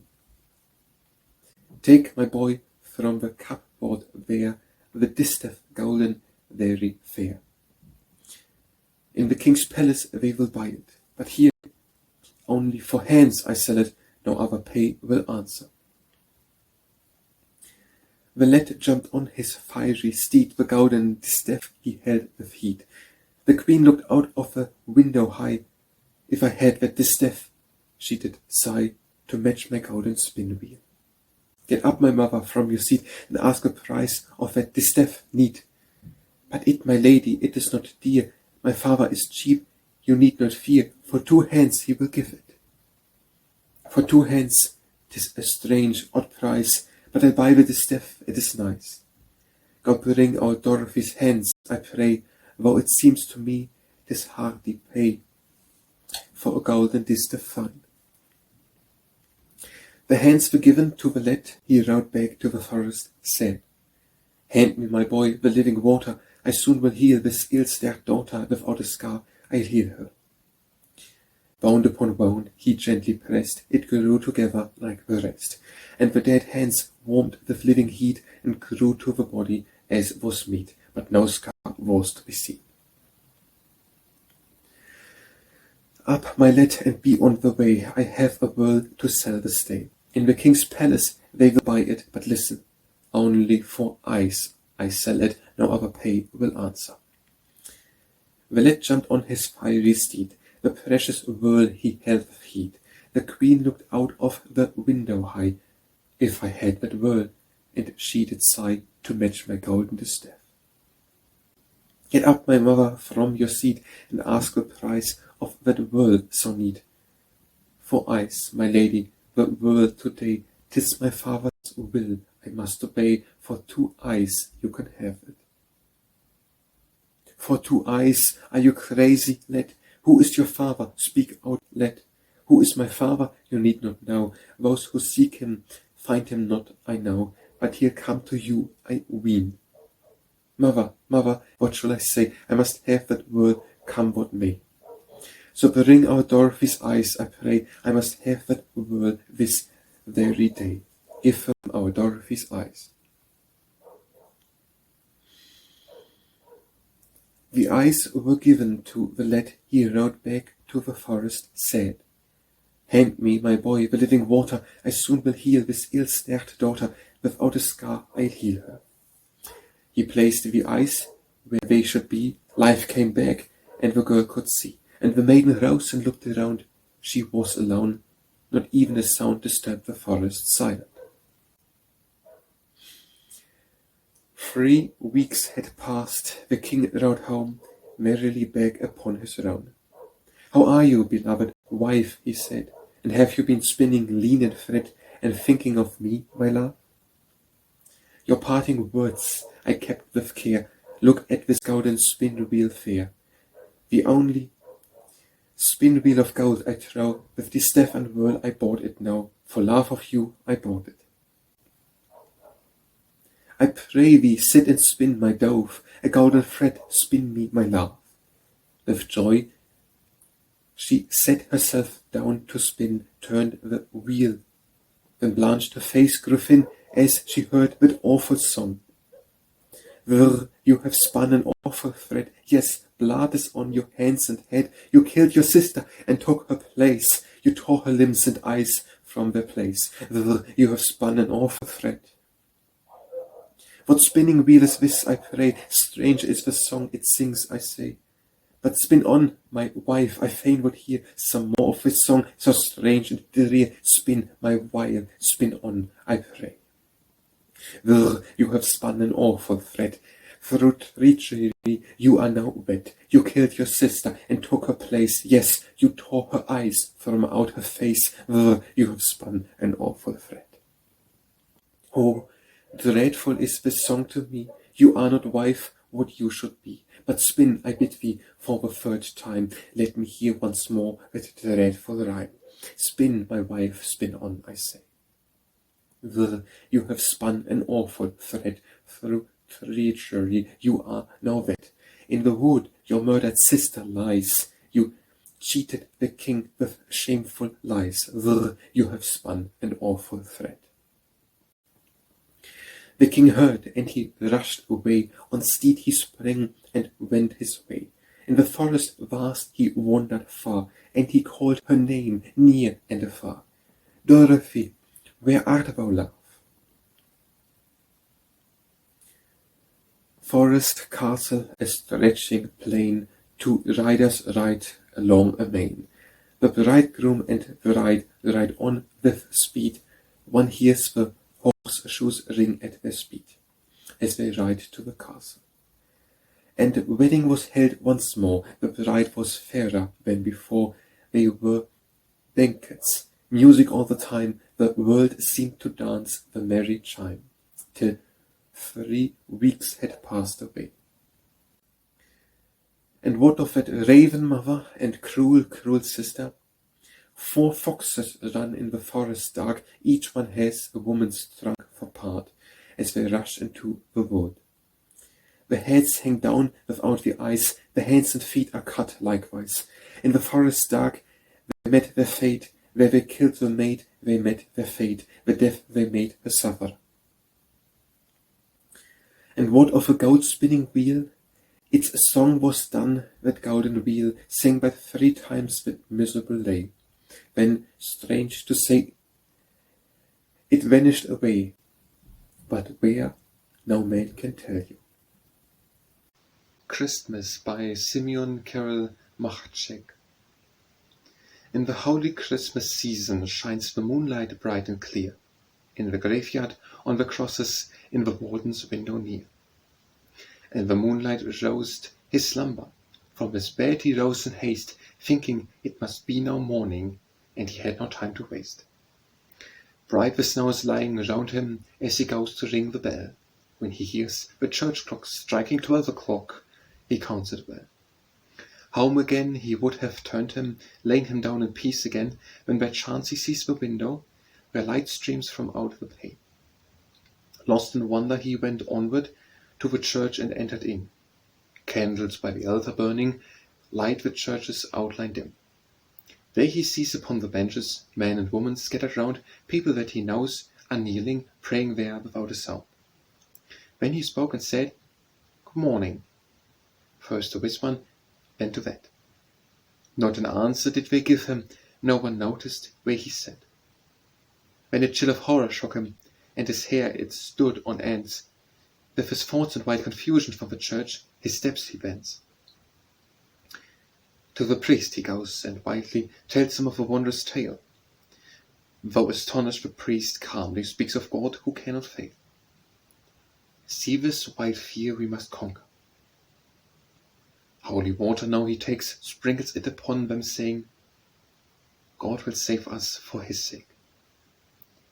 To the church he bends his footsteps, with his own eyes now to see. While the warden half dead follows, that strange sight once more to see. And there truly he can see them, people that he knows full well. At the altar they are gazing, they are praying, one can tell. Not one turns to look about him, they are praying with a will. As the clock strikes 1, the shadows pass away in silence chill. Here it changes, there it changes, and the lights fade one by one. Then the scene grows dim and faded, like a dream that now is done. Little time had passed, and several went from out this world away, when another one was bidden all his farewells quick to say, and before the year was finished, everyone that they had seen had been called by God Almighty to a brighter, happier sea. Then they both knew what the meaning of this strange scene did imply, and upon each Christmas midnight to the church they went to spy, who of all their living neighbors to the grave was drawing near, for not one that they saw praying would outlive the coming year. And 1 year they looked with horror, thought it was the judgment day, for the church was filled with people, sitting, crowding all the way, and they could not count the number, filled the way with horror great. But next year the plague came raging, many people met their fate. And as once they went to notice who should die the coming year, with a start of inward terror, saw the warden himself near. He was kneeling by the threshold, and the priest, the master, say, when they knew, beyond all doubting, this year they should pass away. When they knelt in earnest prayer, while the priest his hands upraised, saying, O Almighty Father, be thy name forever praised. Grant that death may find us worthy of that heaven thou hast won. And the warden answered humbly, Father, let thy will be done. And they praised the Lord by living, lying down and getting up, giving to the poor and needy what they had on plate and cup. Very heedful for their footsteps, not to miss the narrow way, and before the year was finished, both and God had passed away. The Orphan by Karel Jeremy Erben. Whose child is this that in the wintry storm, the cutting north wind with its snow and ice, at midnight in the graveyard walks forlorn, and seeks the grave amidst the snow and ice? Mother, oh my loving mother, hear me, your little daughter calls, oh hear me now. I am forsaken of all men, I see, since father died, wretched I am now. Nothing but hunger and neglect are mine. Look where I will, no friendly face I see. Oh, look in pity on me, mother mine, O loving mother, let me come to thee. The little child wept, and the pearly tears froze on her cheeks like diamonds clear and bright. Upon her mother's grave she slept, no fears came to disturb her, 'twas a sad, sad sight. The snow fell fast upon the childlike form, but see, she dreamed a very happy dream.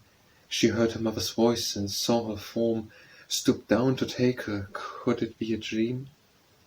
The child slept on, no need now to awake, in that glad dream the soul had passed away. Where she had slept, they now her grave must make. Ah, woe's me, was a sad, sad day. Bretislav by Jan Erasim Vosel. Before the gate a harper stands and begs that he may enter in. 'Tis well to praise one's native land and hear its songs. Yes, let him in, open the gate and let him sing, that every idle care take wing. Thus ordered the Prince Aldrich. The singer entered, young of mien, and loudly bowed before the Prince. Then stooped low, he kissed the seam of Bosenna's dress, wife of the Prince. Before the golden throne he stood, and struck the harp with tones that would but make his song the sweeter. A rich young man once loved a girl, a maid without compare, but cloister walls, they hid his pearl, his heart was in despair. How many weary days he spent in wandering round the walls, then in a happy hour he went and sang before those halls. O rosy lips, what say ye now within that cloister cold? Look from thy window, see me now, a minstrel singing bold. Oh listen, said a far-off voice, singer of lovely song. Take out your sword and be your choice to save me from this thrall. Oh, thanks be to that simple song, oh, thanks be to the sky, my life I'll give to right by wrong, or very gladly die. He went and donned the pilger robe, then came the footsteps slow, one could not see beneath that robe, that sabre hanging low. He found them singing a sweet hymn, while on their knees they prayed. He stood a while and heard the hymn, hand on his sword he laid. On to the church they singing went, chanting Zion, Zion. With one bound in their midst he went, like a roaring lion. Between the shrieks and screams of fear, he caught the girl he loved, and turned him to the drawbridge near, carrying the maid he loved. The keeper of the drawbridge saw, and would have stopped their flight. He drew the bridge up towards his law, to have the chain draw right. The youth drew out his mighty sword, he cut the chain in two, the links were severed by his sword, and on the bridge they flew. The keeper of the bridge stood pale, the nuns were sore afraid, the servants they set up a wail, but all they did not aid. I wonder if you now can tell who was this youth so bold, who cut the strong chain quick and well, with lady in his hold. The harper ceased, his song was done, and low he bowed before the throne.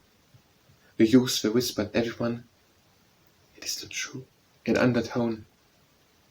Who can cut an iron chain, e'en with a sword that hath no stain? The singer sings nonsense.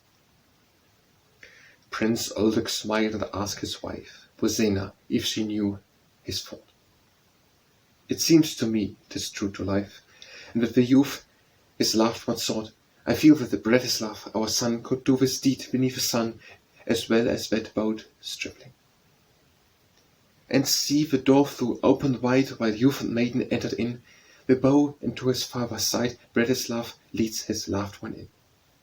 Yes, father, you are right, your son did do this deed beneath the sun, to win his loved one, Jitka. A Bohemian Legend by Karel Jaume Erben. The little child stood on the bench and cried as loud as child can cry. Will you be quiet, naughty one? That is the way the gypsies cry. 12 o'clock will soon be striking, and see the dinner is not done. What will father say, you spoiled one, when my work lies there all undone? Hush, here are your playthings, wagon, horses, soldiers, whatever you will. Scarcely had she finished speaking, all was thrown away with a will. And the child began its howling, shrieking out like a thing possessed. Hush, hush, cried the tired mother, so cry souls that die unconfessed. Come, witch, come and take her naughty, hush, hush, I will call the witch. Come, witch, come and take her naughty, oh, good God, can that be the witch? Little humpback, horrible form, half wrapped by the ample cloak, in the room on crutches hobbling came the witch, her voice was a croak. Give me the child. O holy Christ, forgive my sins, the mother cried. Never from the room the witch will go till one of us has died. She nears the table where they stand, she creeps along as shadows creep. The wretched mother hardly breathes, she clasps the child that does not weep. Alas, alas, that fatal call, poor child, there is no help for thee. The witch comes creeping, creeping on, she stretches out her hand for thee. She stretches out her hand to take, the mother cannot keep her hold. Appear ye by Christ's wounds, she calls, but still she cannot keep her hold. And senseless to the ground she falls, just as the cloak begins to strike. The father from his work comes home, the look of things he does not like. They brought the mother to herself, but oh, the child upon her breast, the little child she loved so well, had passed away to endless rest. The Gentleman from Lkouse by Jaroslav Vrchlicki. Some sees bells are gladly ringing, the farmers mourn, but the lords are laughing. From out the castle to the church we go, Lorecki Lkouse has 2 sons, you know. Carriage on carriage drive from out the gate, the gentleman of Lkouse looks elate. He oft had thought to die without an hair, now he drives through the village with a pair. But see, the way is blocked with village men, and Peter Dulik stops the steeds just then. Sirach bows, and fain would now have spoken. Samoniki waits not, calls out, open.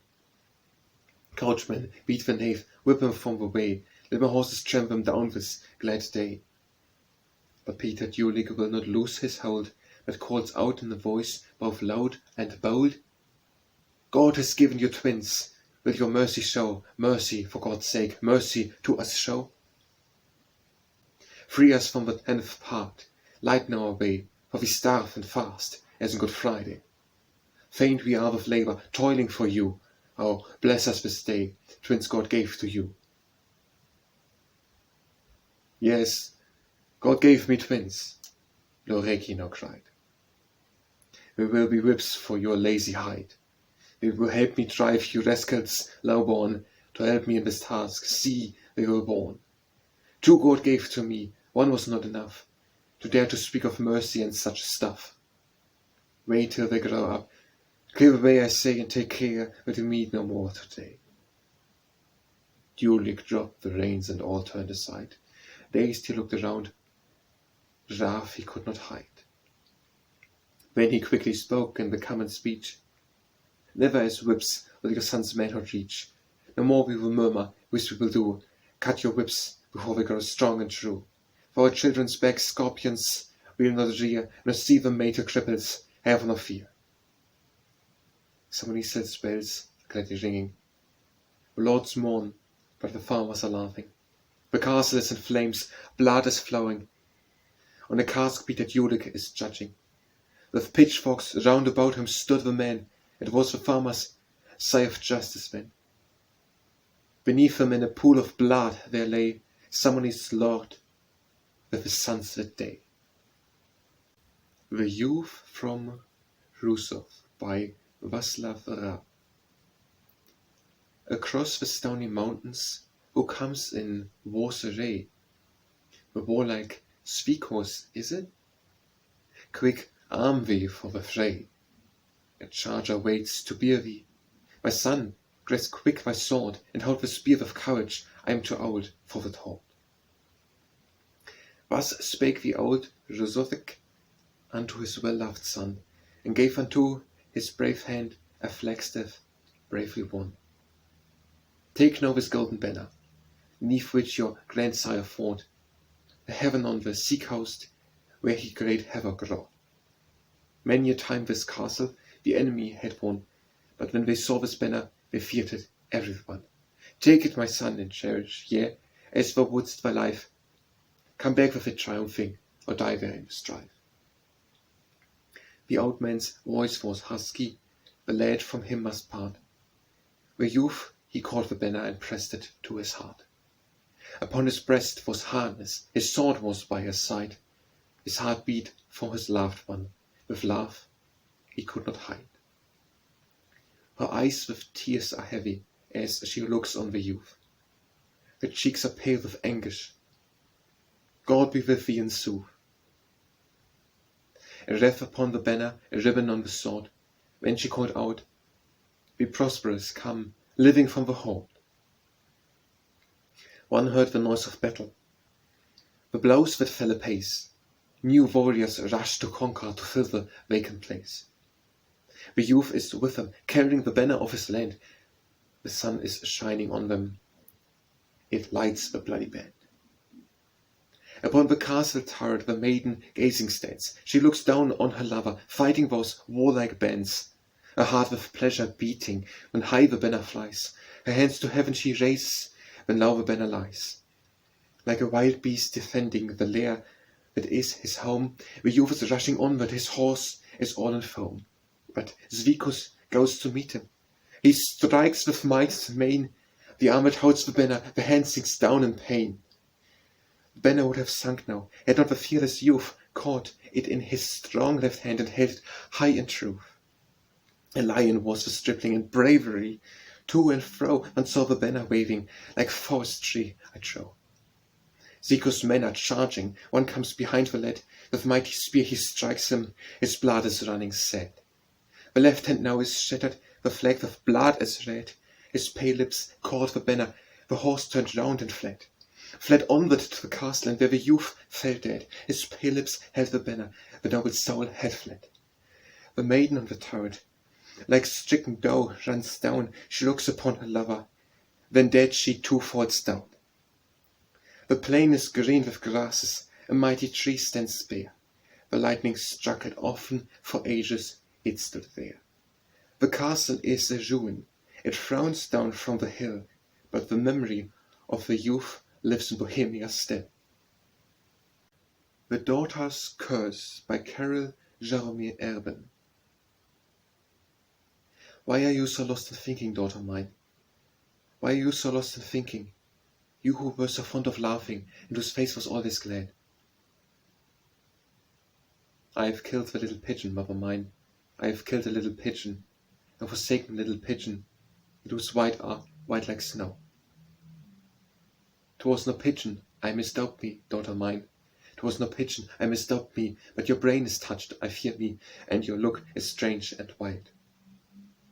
Oh, I have killed a little child, mother mine, oh, I have killed a little child, my newborn babe, my own fair child, would I could die with remorse. What do you mean to do, I ask, daughter mine, what do you mean to do, I ask? How will you mend this luckless task, or will you find God's mercy? I will go seek that flower now, mother mine, I will go seek that flower now, that soon will cool my criminal brow, and stop my pulses throbbing. And when you find the grass you seek, daughter mine, and when you find the grass you seek, the flax that grows beside the leak, many a garden round, behind the bridge upon the hill, mother mine, behind the bridge upon the hill, in tree I'll drive a nail with will, and so end all my sinning. What last word will you leave the youth, daughter mine, what last word will you leave the youth, who used to come to us, forsooth, and laughed thee for a season? A blessing on his head, I pray, mother mine, a blessing on his head, I pray, remorse until his dying day, because he lightly wooed me. What last word do you leave to me, daughter mine, what last word do you leave to me, who loved you when a baby wee, and who brought you up with toil? My curse I leave thee, that is all, mother mine, my curse I leave thee, that is all, but you may know no peace at all, because you let me have my way. The Story of a New Mother by Karel Jeremy Erben. His mother died when he was but a child. His saintly mother, with her features mild, was laid away in the cold churchyard soil. Yet his little hands had learned to toil, and soon his father took another wife, a buxom maiden, who was fond of strife, and bore ill will to the poor little lad, whose childish life she made most drear and sad. One day his childish heart was full to break, and childishly he asked, "When will she wake? Oh, tell me, father, will she ever wake? My own loved mother, wake up for my sake?" "Alas, my son, she sleepeth in the grave beside the churchyard gate, where grasses wave. Oh, they sleep well who sleep within the soil. Go play in peace, my son, she knows no toil." With toddling feet he to the churchyard went, and sitting on her grave, his strength outspent, began to think how he should wake her sleep, who slept in the cold earth so well and deep. With a large pin he loosed the graveyard soil, and was so eager in his loving toil, he was startled when he heard her voice calling to him.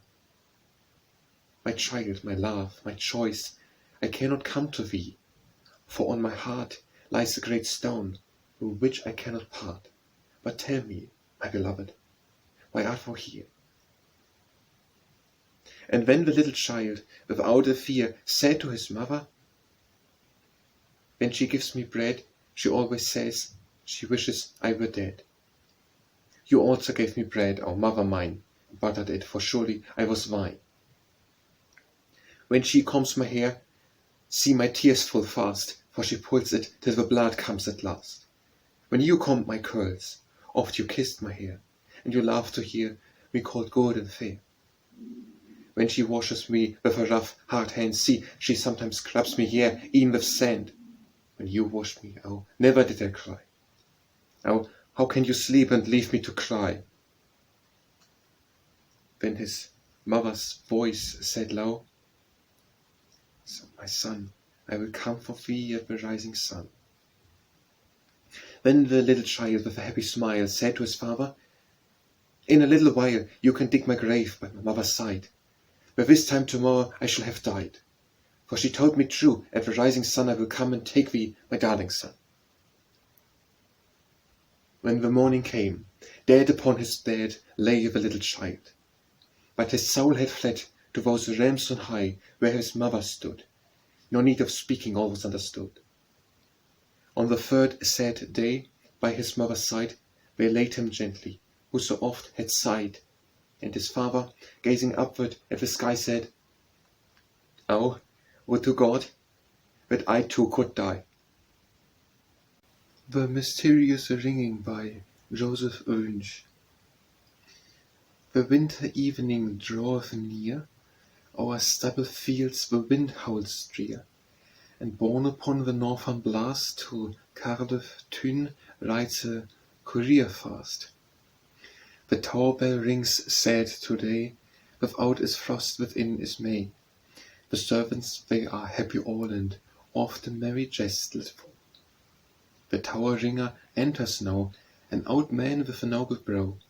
Still round him gather all the youth like children for some news forsooth. The old man sinks within his seat. Sad is his look, or mild and sweet. The youth stand round him, waiting still to hear his tale or do his will. How sad the news I have to tell! Our loved King Charles, he is not well. Pray, children, that he may recover, Charles whom we love here like no other. Long he has suffered fever's pain, I would that he were well again. Oh, God in mercy, save our King, save our good Charles, oh, spare our King. A Christian at Saint Catherine's shrine, each year he prayed the King divine to bless his people. This good King without God never did a thing. He loved Bohemia from his heart, as King, as father took her part.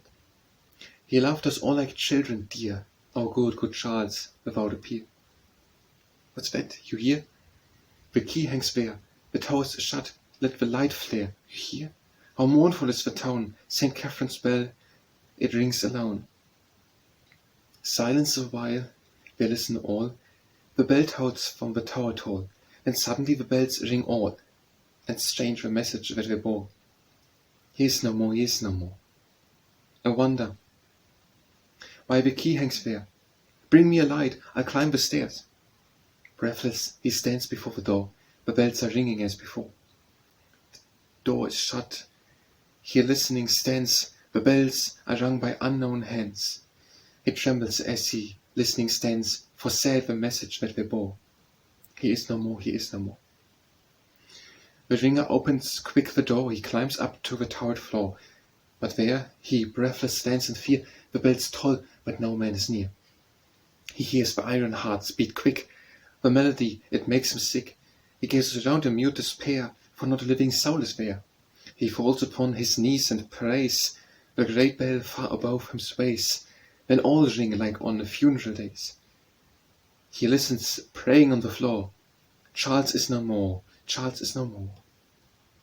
The next day came a rider, sent from Prague to Karuftyne, sadly spent, and as he spoke the people wept, yes, sadly wept, for Charles now slept. They wept to hear their king was dead. He died the night before, they said. Bohemia honors still his name, their good King Charles, well known to fame. Invitation to Song by Boleslav Jablonski. Oh, let us sing songs full of love, Bohemian national songs of love. For as long as Bohemians sing, their national life cannot take wing.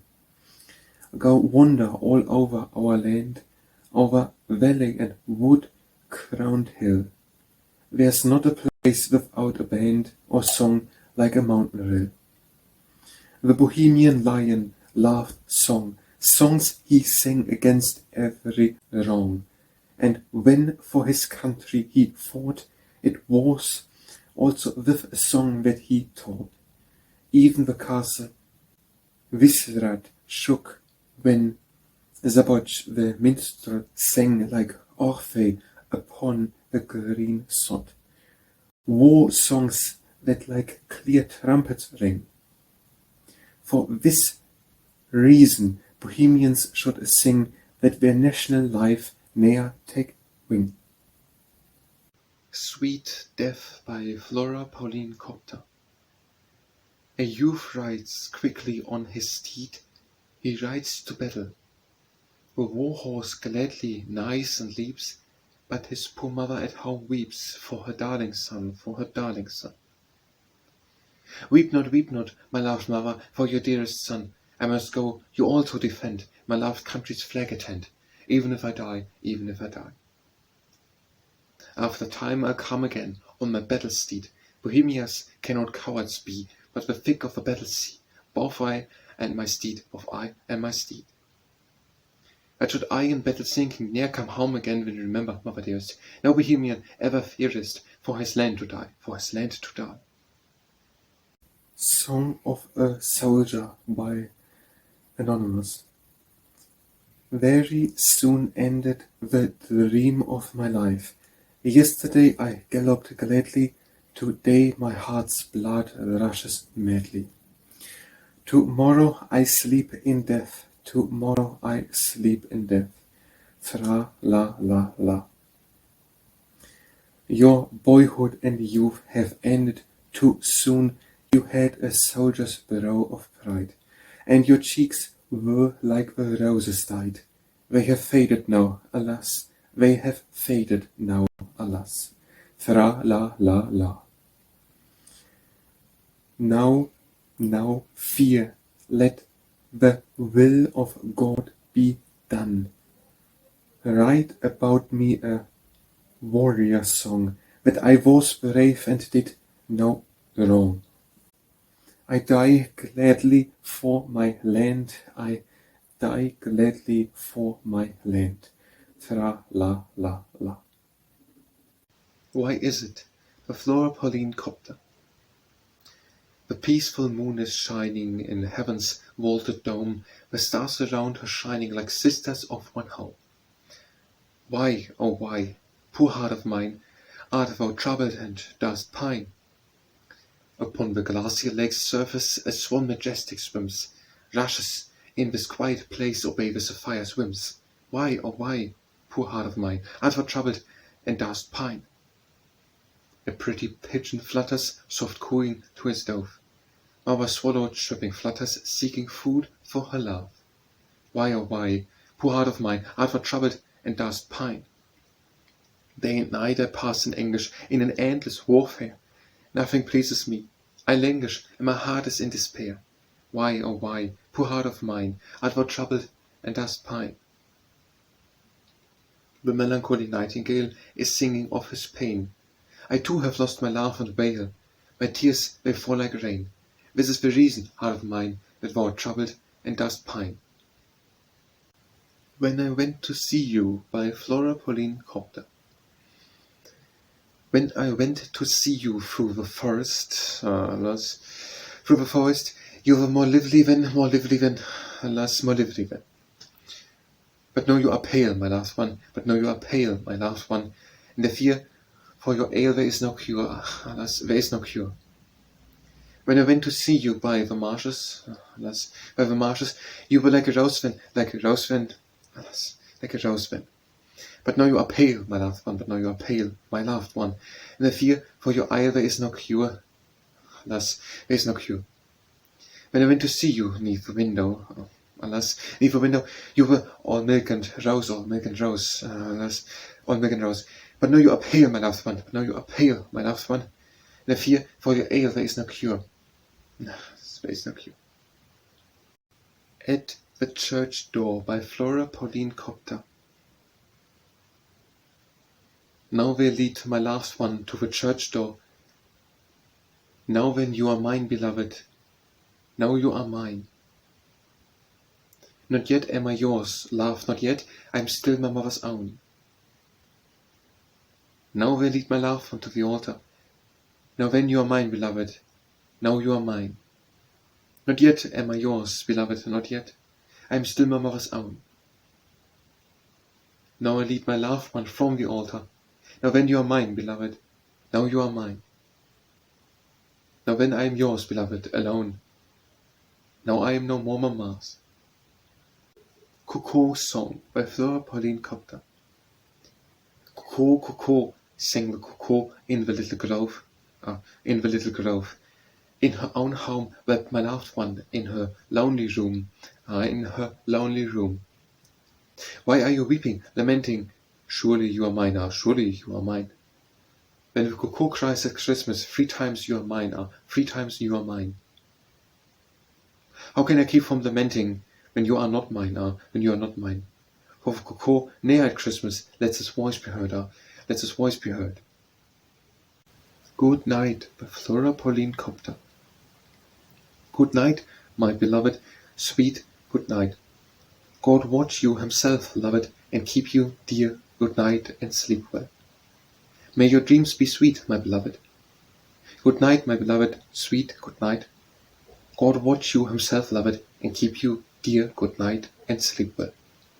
May your dreams be of me, my beloved. Arnott, by Flora, Pauline, Kopta.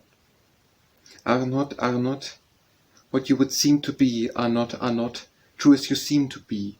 Your heart is false, I see, you care naught for me, but once you will regret. Care not, if you love me or not. Care not, if you forsake. Such a lover as you I can find not a few, better than such as you. It is God's will by Flora, Pauline, Kopta.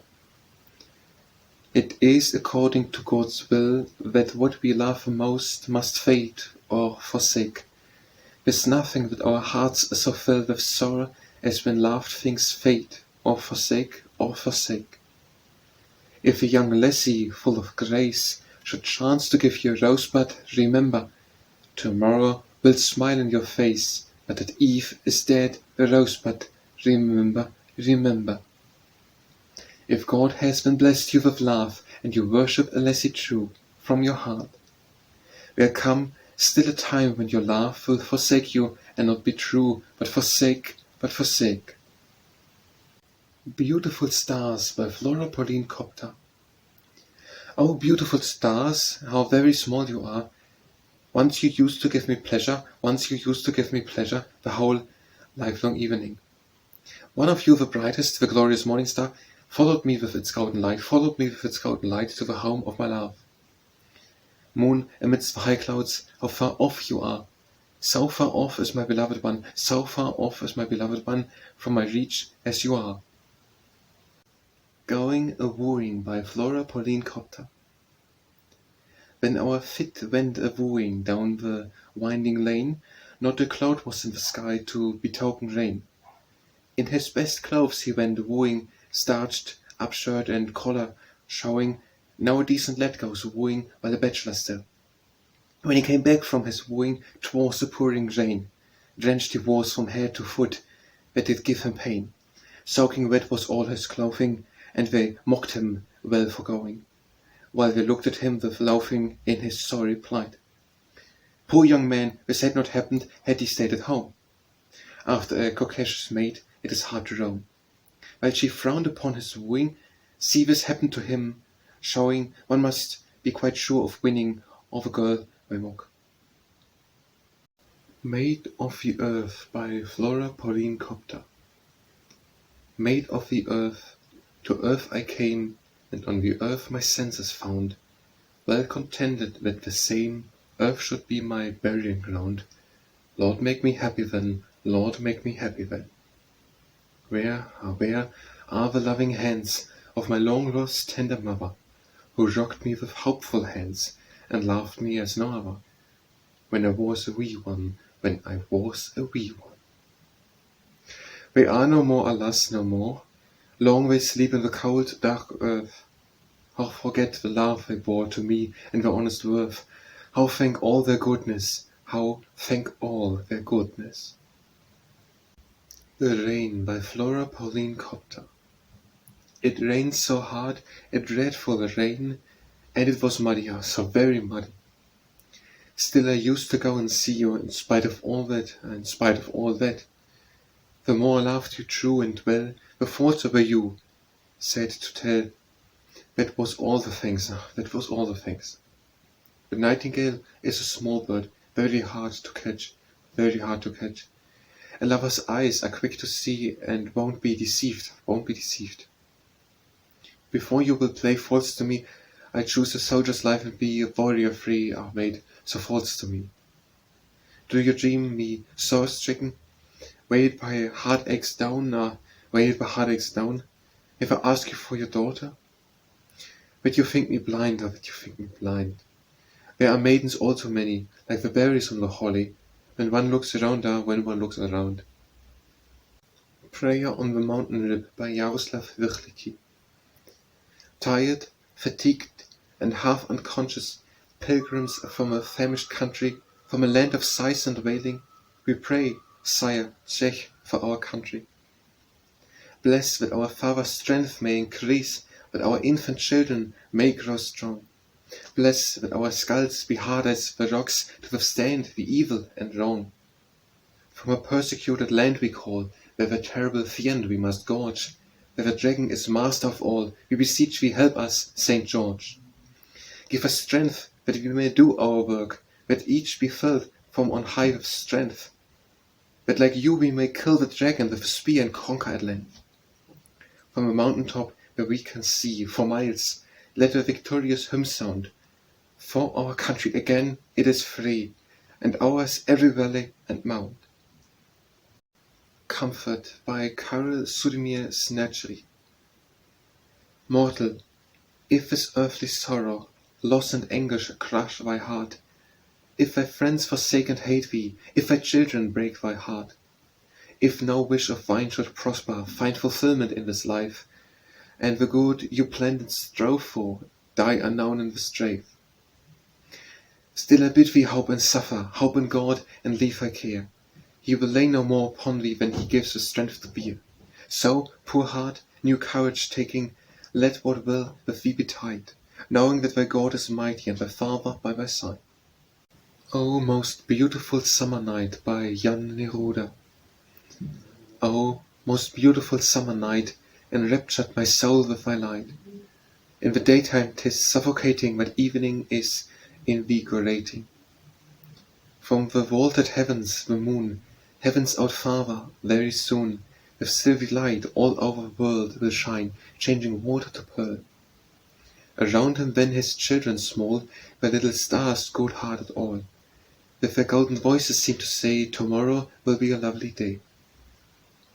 Believe me, the bright stars also feel pain, by Jan Neruda. Believe me, the bright stars also feel pain, much, very much, troubles them sore, and they feel and can condole with our pain in this tearful vale of sorrow. They also have their work around the sun, round they spin and glide and shine. About 100,000 miles they run, paid only by a span of life. They also have to work themselves to death and martyrize their golden forms. The bright haze we sometimes see is their breath, which we vaguely call falling stars. All the bright, fiery stars by Jan Neruda. All the bright, fiery stars that cluster round the moon once flew away from the sun to shine on our world like stars, but they were cradled in the sun. All the bright, fiery stars, after their destined time, must fly away from our sky, for the sun will be their grave, and there the gleaming stars shall die. The voice of a prophet said that all that live must also die, by Jan Neruda. The voice of a prophet said that all that live must also die. Oh yes, we know 'tis truth he said, before the world dies we must die. Whatever blooms will also fade. What comes to earth must from earth go. The world's poor knowledge it will fade, like any white rose that doeth blow. And so the thought of death should not stab our poor, very human heart. We live and outlive, 'tis our lot, examples to be, 'tis our part. Before birth, we knew not the earth, nor now we know its secret power. We cannot even know our earth. What know we of God's mighty power? And should calamity overtake our world well, God is mighty still. He still can save us for his sake, all might is his, if he but will. We know that we must die, so live, that when we die our lowly grave be honored by the souls that live. Let fame attend us to our grave. Happiness and Mystery by František Ladislav Chilakowski.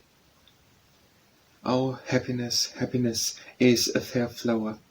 Ah, the more 'tis a pity its root last an hour. Comes the wind, it is broken, water has power to spoil it without pity, it lasts but an hour. Oh, misery, misery, most bitter thy root, from thee never a flower, nor leaf, nor green shoot. Oh, how many, the heart that must ache at hopes unattainable, and at last must break. Self-sought by Bretislav Jablonski. The sweetest kernel is always the one we have broken ourselves. The gold that we prize the highest is the one we have delved ourselves. The pearl which we count the purest, we have robbed ourselves from the sea, and the truth we count the dearest must be inborn and make us free. Truth must conquer by Boleslav Jablonski. There were always people ready to prevent the sun from rising. Still the sun did rise in splendor, rise in spite of all their railing.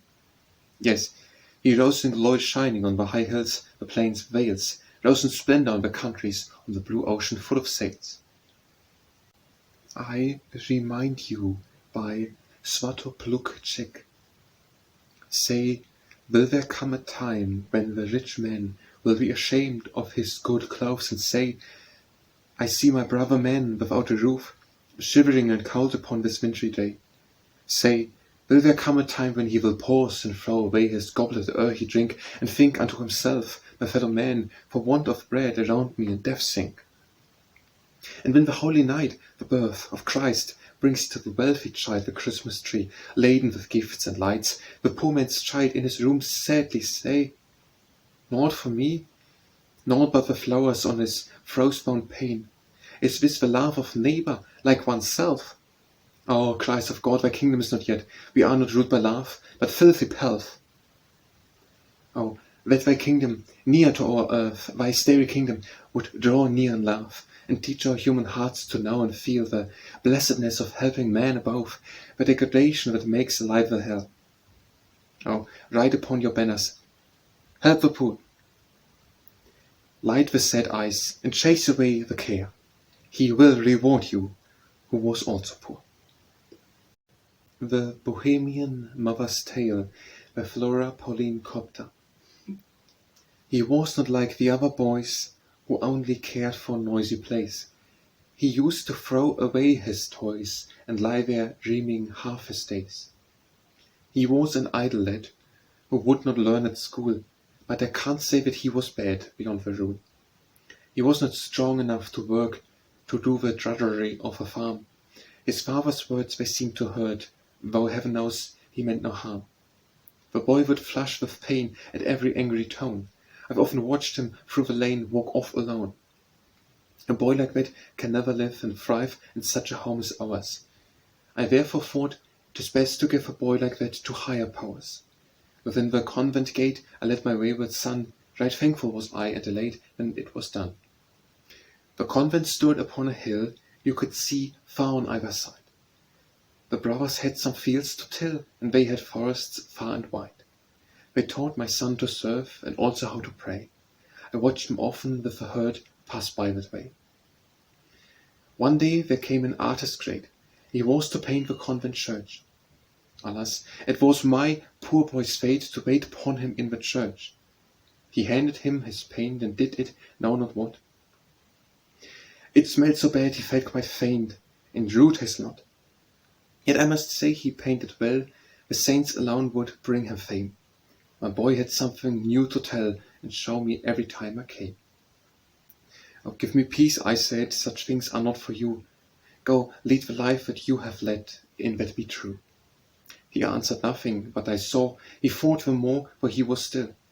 I mocked him that he wished to draw, and told him then his father's will that he should learn a trade, whereby to win his bread, since he for hard work was not made, everyone said. That night he kissed me, when I went he begged my blessing on his head. He said that he had never meant to grieve me by the words he said. And I was glad to hear such words from him at last, for I had always had a fear his dream would last. To make a long, long story short, my boy fled from his convent cell. But he was one of the right sort, and learned to draw both quick and well. He made himself away, far off in the great town. He slept indeed, I heard them say, on either down. I often wondered that my lad lived in such wealth and sent me naught. His father said that he was bad, was only for himself he wrought. And so years passed away. My poor eyes, they grew dim. At length there came a knock one day, and it was him. My God, and was within my son that skeleton that scarce could walk?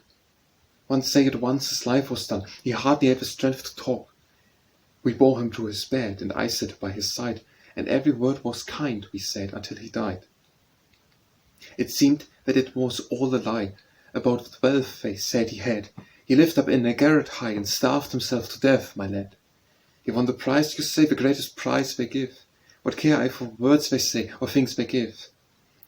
Not long ago they came to look upon the house where he was born. on all the things that he forsook to go and lead that life forlorn. One said, he asked for aid and I refused him then. Another said, but I had stayed up in his den. They told me that the boy was great, I could be proud of such a son, and they lamented much his fate, and sorrowed that his life was done. And wherefore did he die? Alas, you know too well, neglect and want the reason why, 'tis sad to tell. No hand was stretched to help my boy. What care I what stands o'er his grave? Your monuments bring me no joy, nor can they now my poor boy save. Amidst the angel band beyond the troubled sea, my wayward youngest born now stands and waits for me. The Bohemian Monk by Flora, Pauline, Kopta. I have steeped my soul in knowledge, till my very heart is faint, and I sit now in my chamber gazing sadly at the saint whose name I bear, with a halo round his hair. Does he look upon me wondering that I bartered life for fame? He, the preacher to the Gentiles, would he have me do the same? Hush, white thoughts, for I am old, and my very heart is cold. In my youth I yearned for knowledge, and I quaffed with burning lips all the learning that the convent gives its students in small sips. Then I went to college old, and my youth for knowledge sold.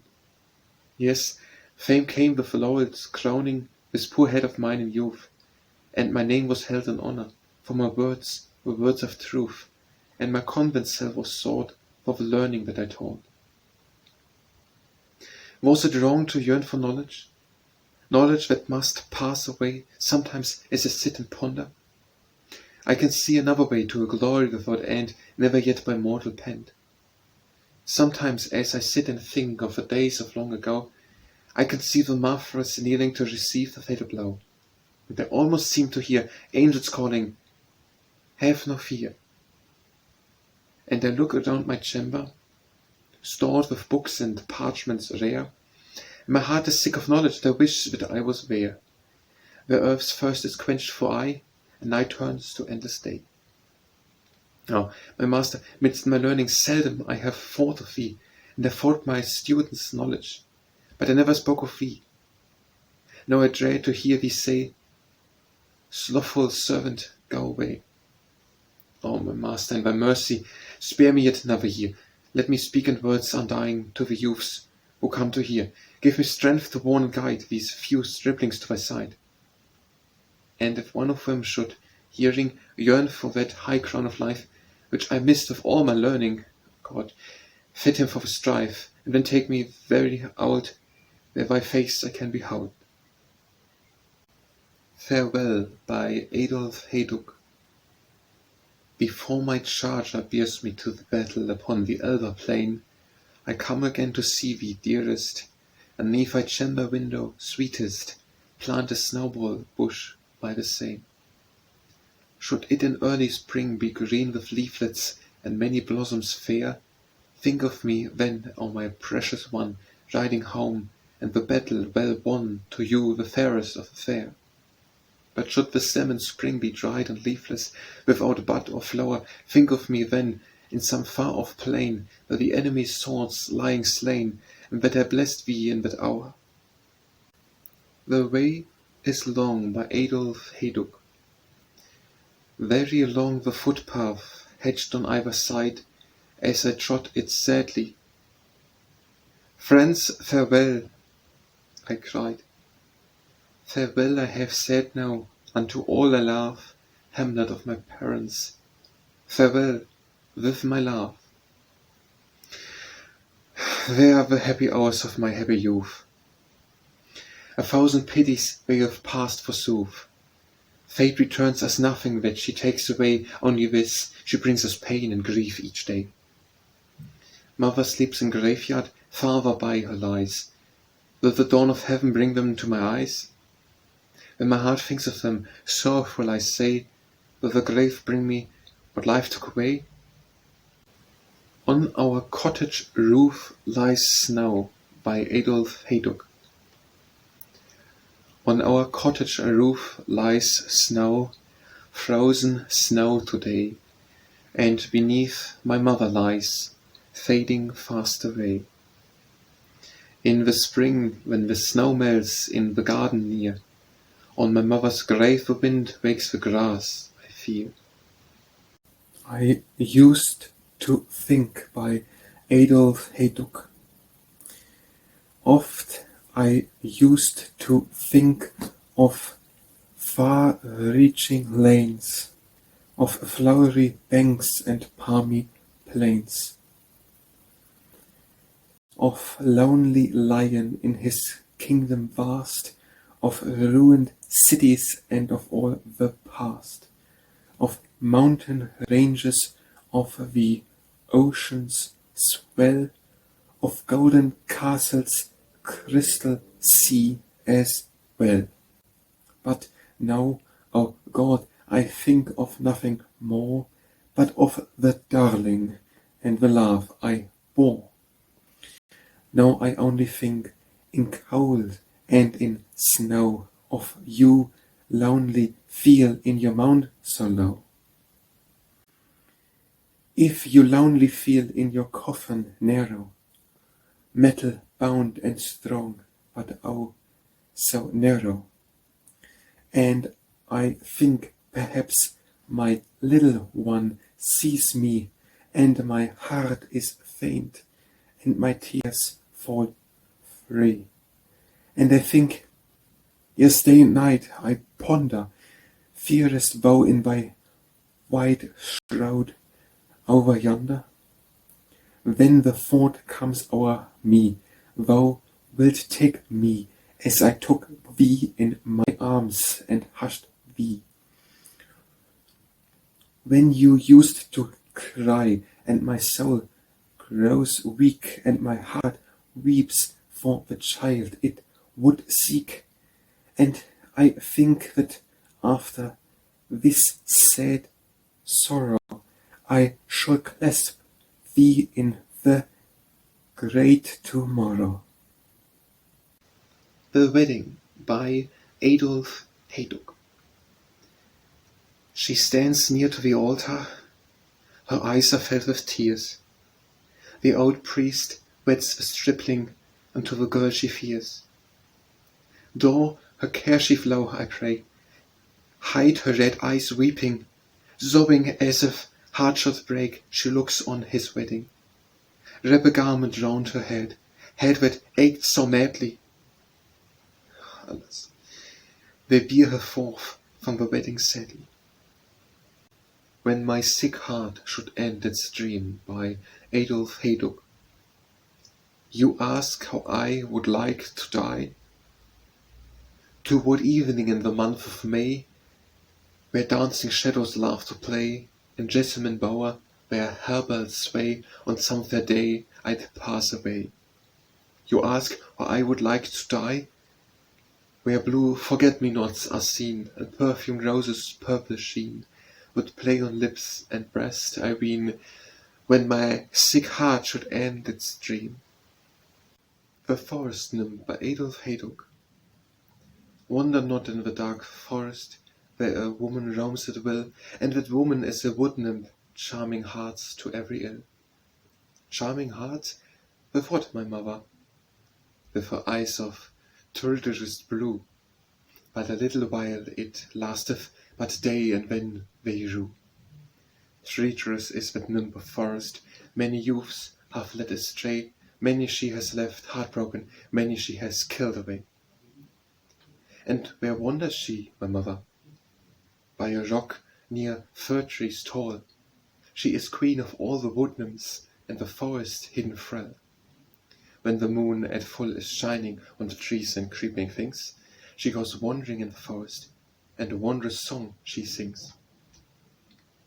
Wander not in the dark forest, where a woman roams at will, and this woman is a wood nymph, charming hearts to every ill. The day is past, night draweth near, he kissed his mother softly. Good night, he said, may heaven send a dream most fair and lovely. The night advanced, the moon came forth, upon his bed he watched her. He thought upon the lovely nymph, he longed to go and see her. The moon rose high, its silver sheen danced in the forest's gloom, and every dark twig beckoned him and called him to his doom. The youth sat up, he quickly thought, too quickly then arose. With hasty care he clothed himself with his best Sunday clothes. He smoothed his coat, then slipped behind the cottage, walking quickly. He reached the rock, the fir trees dark, but looked down wickedly. Upon a rock, beneath the fir, the Forest Nymph is singing. The youth came quickly to her side, and her blue eyes he's gazing. Oh, those blue eyes, so soft and fair, entice the poor boy's passion. His heart throbs with his newborn love in an unwonted fashion. Before she ended, all was lost. He clasped her in his arms. The forest trees looked darkly down, the moon shone with her charms. They kissed each other many times, and then the nymph said slowly, "Promise me, youth, no other lips you'll kiss, however holy." He promised, and went home at last, but sleep had fled away. The moon grew pale, his mother rose, he too rose up that day. "But why so pale and wan, my son? Say, have you any pain?" "I could not sleep the whole night long, for the moonlight shining plain." And when his mother slept in peace, and all the stars were shining, the youth beheld her once again amidst the pine trees sighing. He saw the woman, heard her song resound in forest lonely. Before the youth she glided on, he followed somewhat slowly. He followed on her steps. A precipice is yawning. She glides before, he steps behind. Alas, love and its longing. In the dark field, beneath the rock, on moss the youth lies sleeping. On high the pale moon casts her light on the dead face, past weeping. At home his mother sorrows said, the wood nymph killed her son. Because he kissed his mother dear, the poor youth's days were done. Grass by Joseph Vaclav Sladek. Not beyond the ocean, not beyond the hill, only a tuft of grass grows between us still. Beyond the hill birds fly, winds blow over the sea, but still the tuft of grass grows twixt you and me. When my sick heart should end its dream, by Adolf Heduk. You ask how I would like to die? Toward evening in the month of May, where dancing shadows laugh to play, in jessamine bower, where harebells sway, on some fair day I'd pass away. You ask how I would like to die? Where blue forget-me-nots are seen, and perfumed roses' purple sheen would play on lips and breast, I ween, when my sick heart should end its dream. Myrtle by Adolf Heduk. Plant a slip of myrtle green, plant a slip, my maiden, for your wedding it will be for a wreath, my maiden. When she planted it with joy, to the war he had to go, and before the myrtle bloomed, she was lying low. When he came back from the war, myrtles they were seeking, from her tree they cut a twig, for his coffin weeping. Mater Dolorosa by Jaroslav Wichlecki. I wander from the cloister down the valley green. The spring air wakes my fancies with dreams that might have been. The picture of God's mother hangs from the linden tree. My soul it starts with memories, forgotten dreams I see. How strange this picture hidden, half hid by flowers fair. 'Twas hung there by my mother, long years ago just there. And as I have been gazing upon it, I have felt within my soul a sorrow, a bitterness there dwelt. And while I looked it changes. My mother's face I see, the features calm in prayer, but prayer it is for me. The eyes with teardrops heavy, the lips drawn for a kiss, my mother's face the last time she kissed my brown bliss. And back I wander slowly beneath the trees alone, while thoughts of spring and sweetness, my God, from me flown. Myrtle Cypress by Jaroslav Wichlecki. Oh, happy we, our highest wish fulfilled, the myrtle vine, the cypress I have willed. Who wished the sun will o'er the battle wane, be glad of moon and stars to ease his pain. The myrtle take, the cypress a leaf for me, whose fault is it, in graveyards it grows free. Perhaps its branches singing in the air, peace to thy soul will bring, and dreams most fair. Then will that grave of mine with roses bloom, be thou but happy, happy in thy doom. Flax by Joseph Vaclav Sladek. All day long my wheel strong drives the flaxen thread along. From the linen what will be? He who waits will surely see a shirt as white as lily. Weaver mine, take this twine, weave it quickly, weaver mine. Lean and thin and soft and white, maiden shirts for my delight, for his mother see a shroud. The Old Bachelor by Joseph Vaclav Sladek. If I only had a wife, surely I'd drink water. In a beer room by my life never I would saunter. If I only had a wife, I'd go home at evening, not a friend and not a strife, then would stop me leaving. If I only had a wife, a simple forest thrush, I would sing and I would thiff at home till she said hush. If I only had a wife, were she little and wee, I'd stay by her, by my life, and ere go on a spree. Battle by Joseph Vaclav Sladek. 200,000 men stand like a rock, while 200,000 rush to the shock. 200,000 brains throb like fire, which will storm the hill, meet the lightning's ire. 400,000 lips mutter an oath, with wolf's eyes they glare, carnage nothing loath. Between two hills the vale is filled with mist, a smiling king stands on each hill, I wist. With sidelong look they watch each other's face and speed good morning to each other's place. Frowns on their brows, hate lurking in their eyes, 'neath purple robes are hid hands wide and wise. Two kings upon two hills, their palms spread out, 400,000 men rush with a shout. 10,000 souls shriek out in mortal pain. The kings applaud the music, call again. Thousands of dying men at eve lie low, the kings gaze as at an opera show. 100,000 men rush in wild flight.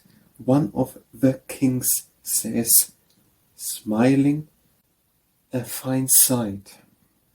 One king smiles and sets his throne higher, the other bows low before the slayer. Thousands lying, dying in the heather. The two kings and generals drink together. Pilgrim by Joseph Vaclav Sladek.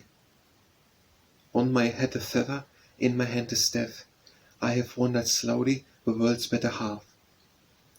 Far away from your heart, far and far away, and I could not think hard when I sang all day. On my head a feather, in my heart a pain, I have wandered slowly o'er and o'er the plain. But at length I turned me once more to the past, Useless to forget wie hard I came at last. Violets Bloom in Spring by Joseph Vaclav Sladek. The violets flower in spring, and the heath in autumn grey. Too late to laugh tomorrow if you have not laughed today. The world is full of maidens like poppies blooming free.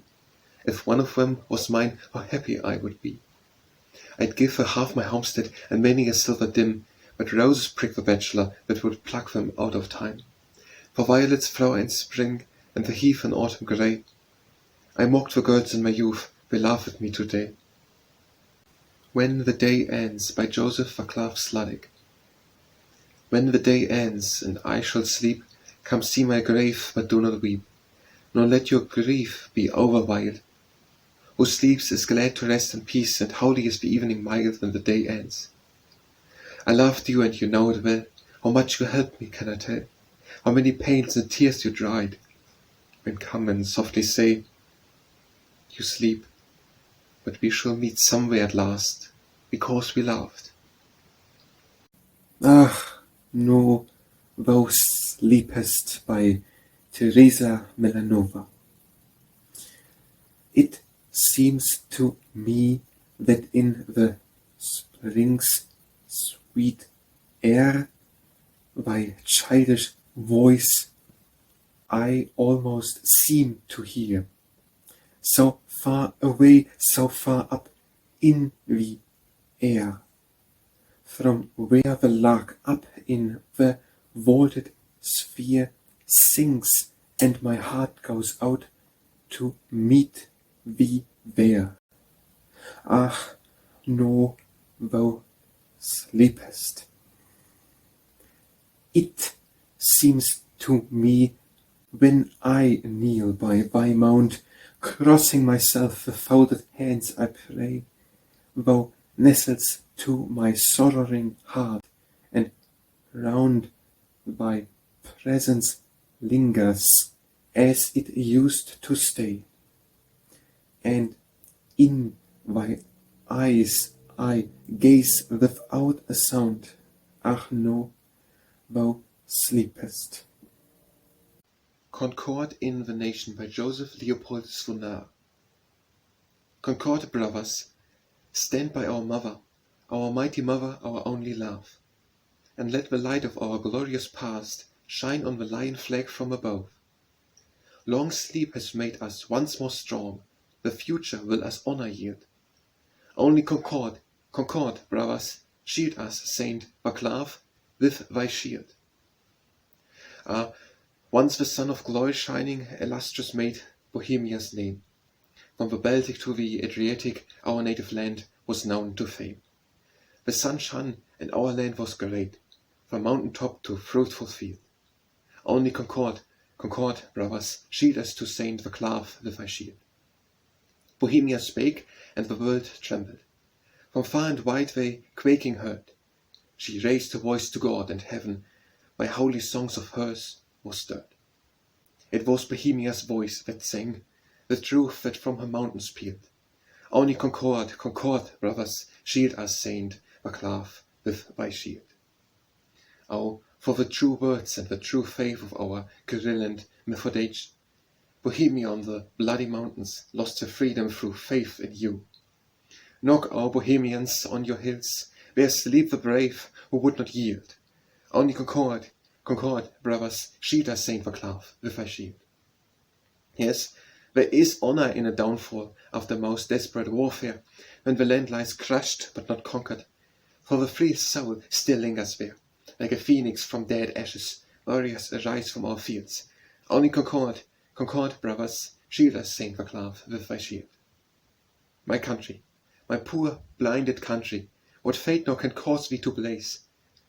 You see not the blood that is streaming to springs of her faraway days. It blazed the blood on our hills, it calls us never to yield. Only Concord, Concord, brothers, shield us, Saint Vaclav, with thy shield. The bones of our fathers are scattered, their blood, it is chill now in death. From their bones will rise up the giants, their blood is the red morning's breath. The red clouds call us to glory, they smile on us never to yield. Only Concord, Concord, brothers, shield us, Saint Vaclav, with thy shield. With Concord went on to the battle. The east is ablaze. In the dream I hope that the hour is nearing when the God of nations will seem to call us once more unto fame, once more to the honourable field. Only Concord, Concord, brothers, shield us, Saint Vaclav, with thy shield. Mountain Ballad by Jan Neruda. Tell me, Granny, Granny dearest, what will heal the wound, heal the cut of one so wounded that he will not die? Open wounds on human bodies are not easily closed, only the juice of witches herb heals beneath the sky. Tell me, Granny, Granny dearest, what will ease the pain, heal the pain of one sore tortured, wounds on head and brow? For such wounds on brow and forehead there is but one aid, leaves of a forest strawberry laid on aching brow. The little child in haste went to the neighbour's pasture. Oh, give me of thy juice, witch's herb, that heals all pain. When from the meadow to the forest shade she wandered, O strawberry of God, give me thy leaves that heal all pain. All that she wanted to see the flowers gave her gladly, and to the church she ran, where Christ before the altar, outstretched upon the cross of shame, bows his dying head. On thy holy side, Jesus mine, I will not falter, but lay the healing herbs on thy side and bloody brow, when all the pain will cease from thy side and wounded brow. In the church steeple low, the bells are rung clear, and many people came from far and near. For what the little child had wished to do, God had fulfilled, the wounds were closed anew. In that mountain village still they show the picture, healed are the wounds of a crucified one, and instead of a crown of thorns are lilies that droop o'er the dead. Saddle my charger by Eliška Krasnohorska. Like the wild storm I would fly through the air, saddle my horse, in the forest I'll dare. Lady, my lady, the rocks seem to shake, while the heavens with lightning are flaming, and the storm the forest mounts like a lake. Oh, go not, my lady, 'tis awful today.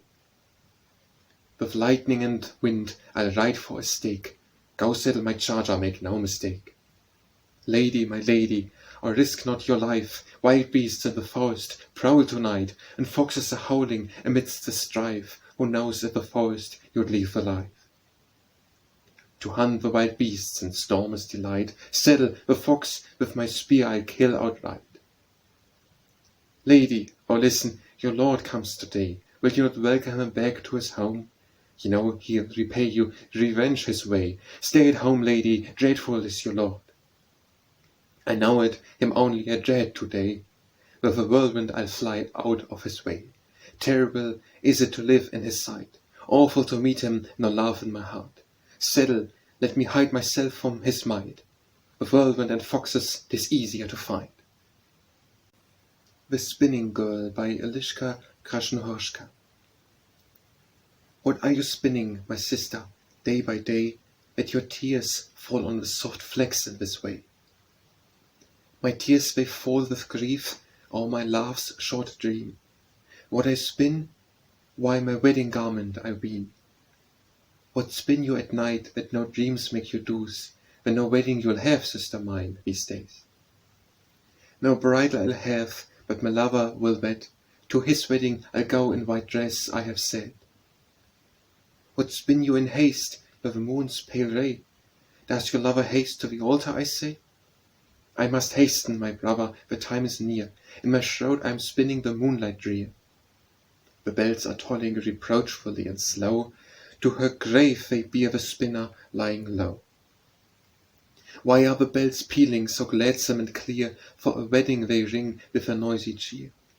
But at night when the lovers are kissing sweet, at midnight the dead rise in their winding sheet. My bride, oh, who is it that comes to us see? 'Tis the moon, there is no one but you and me. Who kissed my forehead? Whose tears on my cheek? The dew of evening, or perhaps the moon free. Now 'tis my dead bride, see in the midnight cold, her dress in the moonlight shines fold upon fold. She waves me a farewell, adieu seems to say, then beacons me onward to follow her way.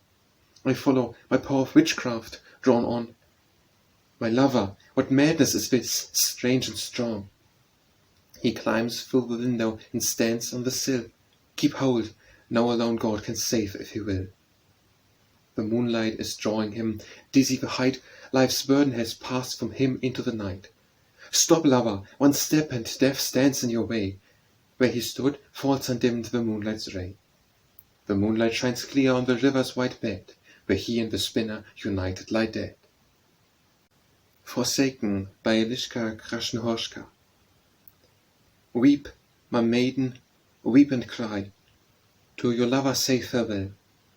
To the only one you love, he who in your heart doeth well. Drafted in the warrior band, far away you'll have to serve. Maybe in the living land you will see his face no more.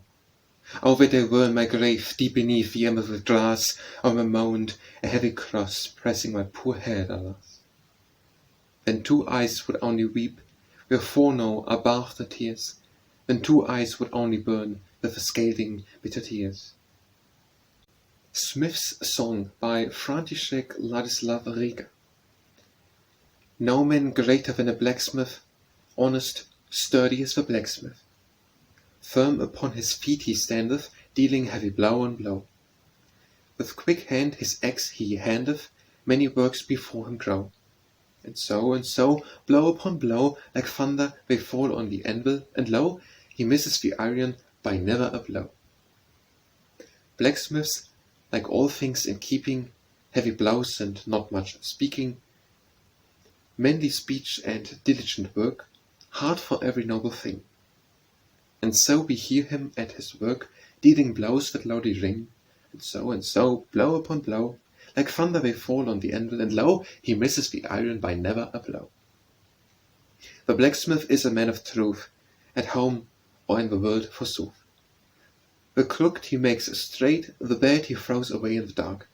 A lover of the law, not sad he deals his heavy blows, hark! And so, blow upon blow, like thunder they fall on the anvil, and lo, he misses the iron by never a blow. The blacksmith is a friend of toil. He waits his time in the turmoil, until the iron has turned red, then lets the blow fall quickly. And for a check, without a dread, a smith, and not one sickly, and so, blow upon blow, like thunder they fall on the anvil, and lo, he misses the iron by never a blow.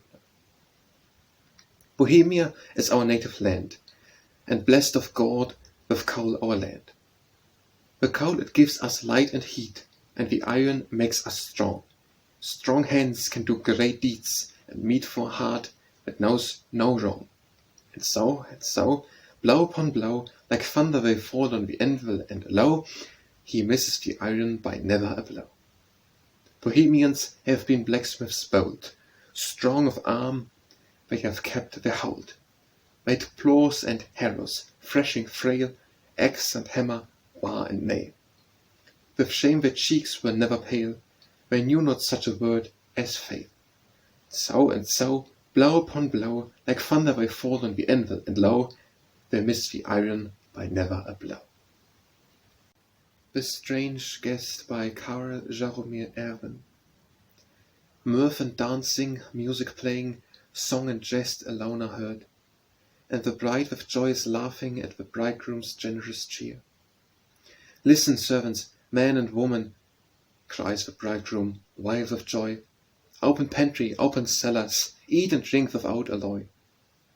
Mirth and dancing, by a table sits an unknown guest and cries, Oij, for one dance with that maiden, life I'd give, like him who dies. Once they danced around the chamber, lo, the smile died on her face. Twice they danced, and paler features, pale like snow in that white pace. Oh, art pale indeed, my loved one, does the memory start with pain? Is it hard to see thy Zdenko on their wedding day again? On the third round they have entered, in her ear he whispers low. Senseless from his clasp she swooneth, and the bridegroom's arms falls slow. Cries and amazement, music stops, they all rush to help the bride. Where's the man, the unknown guest? Away, dark is the night to hide. The music plays, the dance has ceased, all joy has now passed for aye. To endless rest they bore the bride, in the dance she passed away. Christmas Eve by Karel Jaromir Erben. Darkness like the grave, on the window frost, but in the room beside the stove is warm. By the fire's blaze Granny sits and nods, while the maidens spin the soft flax by storm. Spin around, whirl around, spinning wheel mine, Advent is nearing, and rest shall be thine. For oh soon will be Christmas time. O diligent maidens, I laugh to see spinning the flax in the long winter night. For pay they'll receive when spinning is done, and the linen pile is a gladsome sight. And youths will come for a diligent girl. They will say, "Oh, maiden, beloved, be mine. I will take thee home as my cherished wife, and I will be wholly, wholly thine. I'll be the husband, thou'll be my wife. Give me the hand, that I know it is so." Then the maid will cut her linen fine, and gladly the wedding shirts she will sew. Spin around, whirl around, spinning wheel mine. Advent is nearing, and rest will be thine. For oh soon will be Christmas time. How for Christmas evening, filled with mystic awe, good perhaps thou bringest better than we saw. For the farmer fodder that his cows grow sleek, for the fowls some barley, peace then let them seek. For the fruit trees composed, made of pounded bones, for the one who fasteth lights from other zones. I, an honest maiden, with my heart still free, fain would see the lover that will come from me. Far behind the forest, near the little bridge, stands a willow ancient, snow on tree and ridge. Willow stooping downward, leaning on the ice, drooping where the blue sea now has turned to ice. Here they say that maidens in the moonlight clear may behold the lover if they have no fear. I, who fear no evil, will break through the ice, with an exiled hearted gaze down in the eyes. Deep, deep down they tell me in the frozen sea I should see my future if I do not flee. Mary and Hannah, two beautiful girls that bloom like the roses in spring, and which the fairest, or nobody knows, they are flowers that bloom in spring. Should she speak to a youth, gentle and soft, in fire he'd spring for her sake. Should he ever smile, forgotten the first, for her sake. Midnight is near, and the night it is dark, but the wee stars are shining bright. They shine round the moon, like sheep round the crook of shepherd that watches by night. Midnight is near, 'tis the mystical night, the night when our Saviour was born. On the new fallen snow footsteps are seen, they lead to the willow forlorn. Down on her knees the maiden is gazing, the other one stands by her side. Hannah, dear Hannah, O gold heart, now say, what is it the future can hide? I see a cottage, but all in the mist, like the one Winnick is building. The mist is clearing, now I see clear a door and someone near standing. His coat is dark green eyes, green is his coat. His hat on one side, now I see, the flowers I gave him stuck on one side. My God, 'tis my Winnick I see. She jumped to her feet, her heart a-beating wild, the other one knelt on the ice. God give, Mary dear, you also behold your happiness down in the eyes. Oh, I see, but all is gloomy, shrouded in some darkness dreary, faint red lights from out the darkness, light the church's altar dreary. Something dark, amidst the white dresses fluttering, now the mist is growing clear, I see bridesmaids, but oh God, they follow something, cross and coffin, all I see. Summer winds are softly blowing on the scented new-mown hay, fields and garden full of flowers, promising a harvest day. From the church one heard the singing and the wedding music ringing, as they led the happy pair. Stately bridegroom, tall and stalwart, walking midst the wedding guests. Green the coat upon his shoulders, and his head on one side rests. As she saw him in the midnight, now she sees him in the daylight, as he leads her to his home. Summer's past, cold winds are blowing o'er the dreary harvest fields. Bells are tolling as they carry one who now no longer feels. Bridesmaids with wax candles follow, weeping, music sad and hollow, sung in accents cold and clear. Misery, sleep in peace. Who with myrtle wreath is sleeping in the coffin's narrow space, dead, oh dead, and past all weeping, fairest life of her race, blooming like a cherished flower, till cut in an evil hour, poor, poor, beautiful Mary. Terrible cold, on the window is frost, but in the room beside the stove is warm. While the fire's blaze, Granny sits and nods, and again the maidens spin through the storm. Spin around, whirl around, spinning wheel mine, Advent is nearing, and rest will be thine. For oh soon will be Christmas time. Our Christmas evening filled with mystic awe, when I think upon thee, my heart beats with awe. We were sitting spinning as we sit today, but the year has rowed by, two have gone away.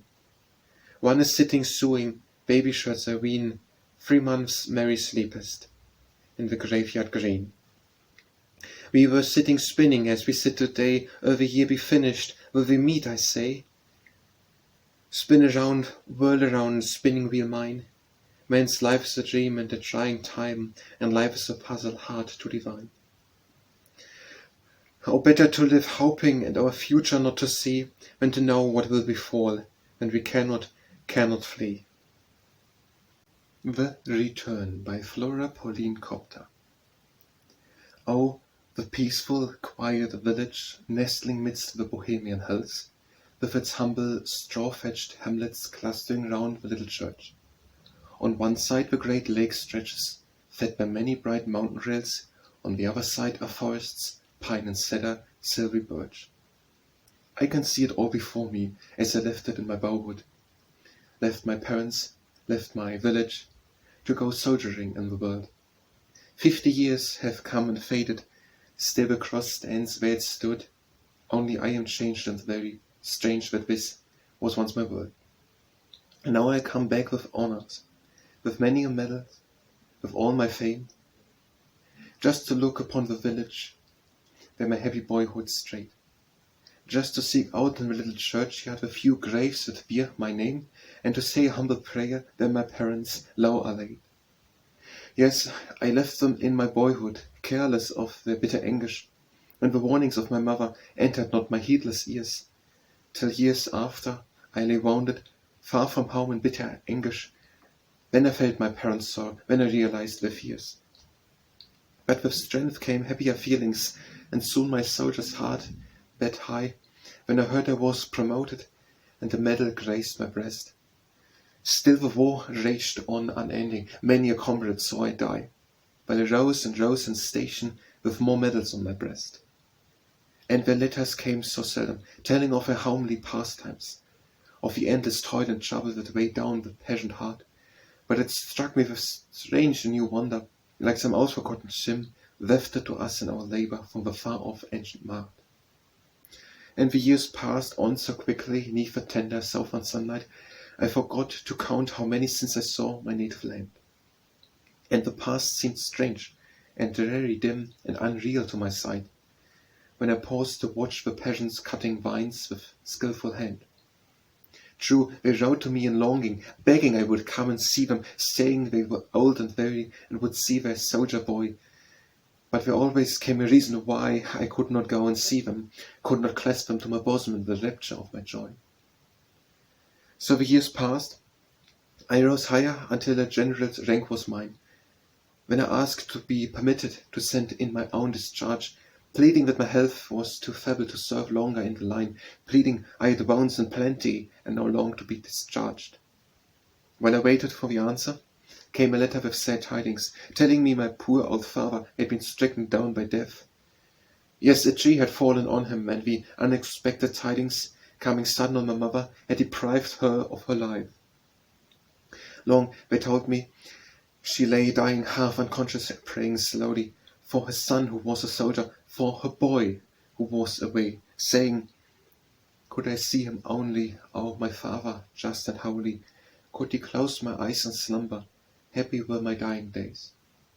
Oh, my God, she never saw me, never heard my piteous weeping, never saw me with my medals pass the threshold of the door. Now her soldier boy stands sighing by the grave where she is sleeping, thinking of the many sorrows that so patiently she bore. Thinking of my poor old father I had left half broken-hearted, of a little baby sister, now an angel up on high, and the changes in my brothers and my sisters since we parted, and I almost feel that gladly I would lay me down and die. Farewell then, my native village, and the hamlet where I was born. 50 years ago I left you in the hope of winning fame, and I leave you now forever, famous, crippled, and most forlorn, having spent my life's best hours just to win a glorious name. Legend of the Lady in White by Flora, Pauline, Kopta. The whirlwind is howling, the night it is dark. The mountains like giants frown down on the scene. The hall from whose windows a flickering light shines is the only shelter for miles to be seen. The whirlwind is raging through turrets and eaves. It shrieks by the windows, it howls at the door. Near by the forest the trees creak and moan as the wind rushes through with terrible roar. God be with the stranger that wanders tonight amidst our wild mountains. The servant said low and lit the red light at the crucifix's feet. God bless us and keep us and save us from woe. There's a knock at the door. The servant turns pale and crosses himself ere he opens the gate. 2 strangers are standing. He sees their long robes and blesses himself and the strangers that wait. In the name of the Lord, whose servants we are, we beseech thee, shelter us but for tonight. Our way we have lost, and the tempest is great. Let us stay here, I pray thee, till the dawn's light. The servant bows. Reverend fathers, he said, our master ne'er sent a poor monk from his door, and though he is absent, I bid you come in. Come in, worthy fathers, be fed from his store. God bless now thy father, his house and his field. The Lord will reward him for what he has done. Not a mouthful of food have we had today. We were lost in the mountains and woods, my son. The servant led on, and the monks came behind. Reverend fathers, he said, the kitchen is warm. Come sit by the fire and eat to your fill. 'Tis better than straying without in the storm. Were our master at home, you would sup in the hall, but gladly we'll give you the best that we can. My son, said the monk, we are easy to please, who follow the footsteps of the Son of Man. They sit in the kitchen, one young and one old, and eat of the food that the servants have brought. The wind down the chimney howls dreary and wild, like the souls of the lost who evil have wrought. 'Tis a terrible night, said the wan old monk. It reminds me indeed of a night long past, of a terrible night when our Mayor died. Years ago in the beginning of fast. The whirlwind was howling, the night it was dark. I sat by his bed and I counted my beats. He knew He must die, for a ghost had appeared, a ghost of his family in deep widow's weeds. A ghost, reverend father, and how could that be? I know not, my children, the legend is old and awful indeed, as the whirlwind tonight. I can but relate you the tale I was told. The daughter of a noble line in Norhausen, she saw the light, where all her childish years were spent in innocence and pure delight. Beloved of all, with maiden grace, she grew up like a flower fair, and many were the youths who came and praised her face and praised her hair. On one alone her father smiled, a goodly youth, John Lichtenstein, and when she reached her 90th year, he told the youth, the girl is mine.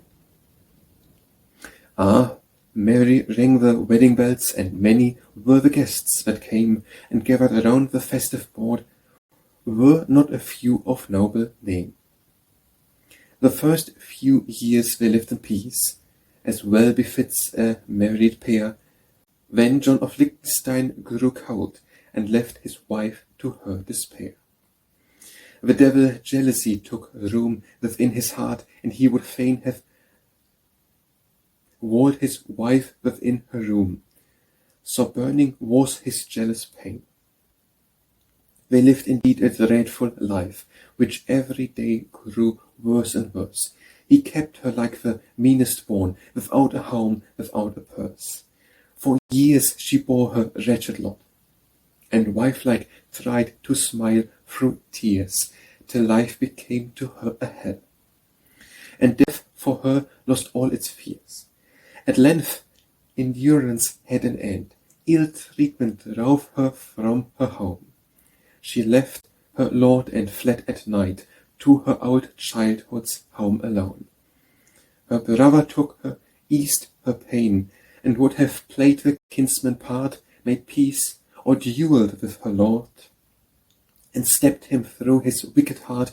But Bertha said, let him alone, God may forgive him, but not I, since I am safe with you at home. Oh, wherefore, brother, should he die? Long years she lived with him in peace, there were her childish feet had strayed. Was mother to his orphan brood, when he in his low grave was laid. Her time she passed in works of love, when naked clothed the poor one fed, was loved and honored through the land, and blessings fell upon her head.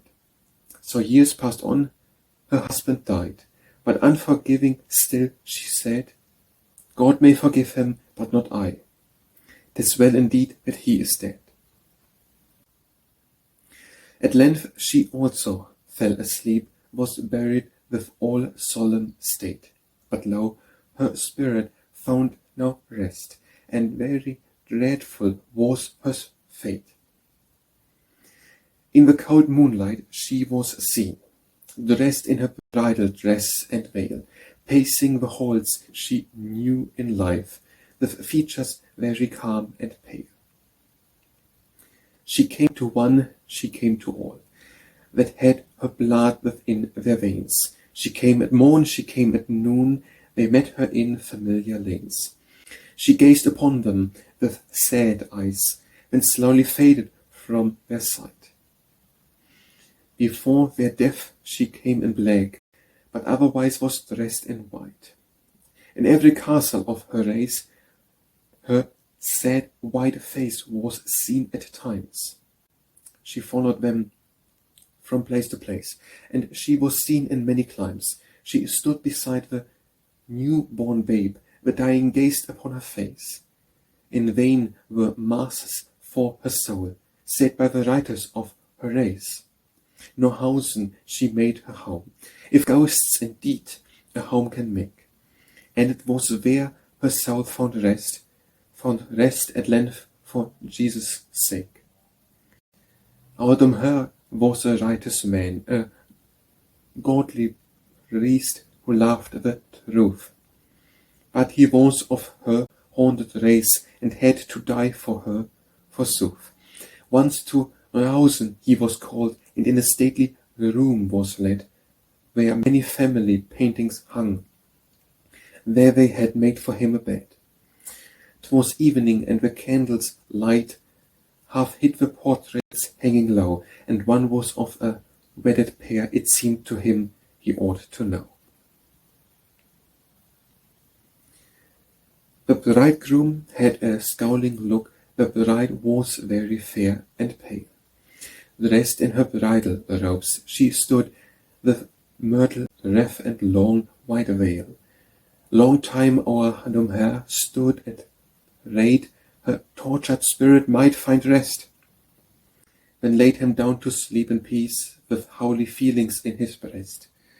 At midnight, at the stroke of 12, he woke up with a sudden fear. The moonlight flooded all his room, and lo, poor Bertha's ghost was near.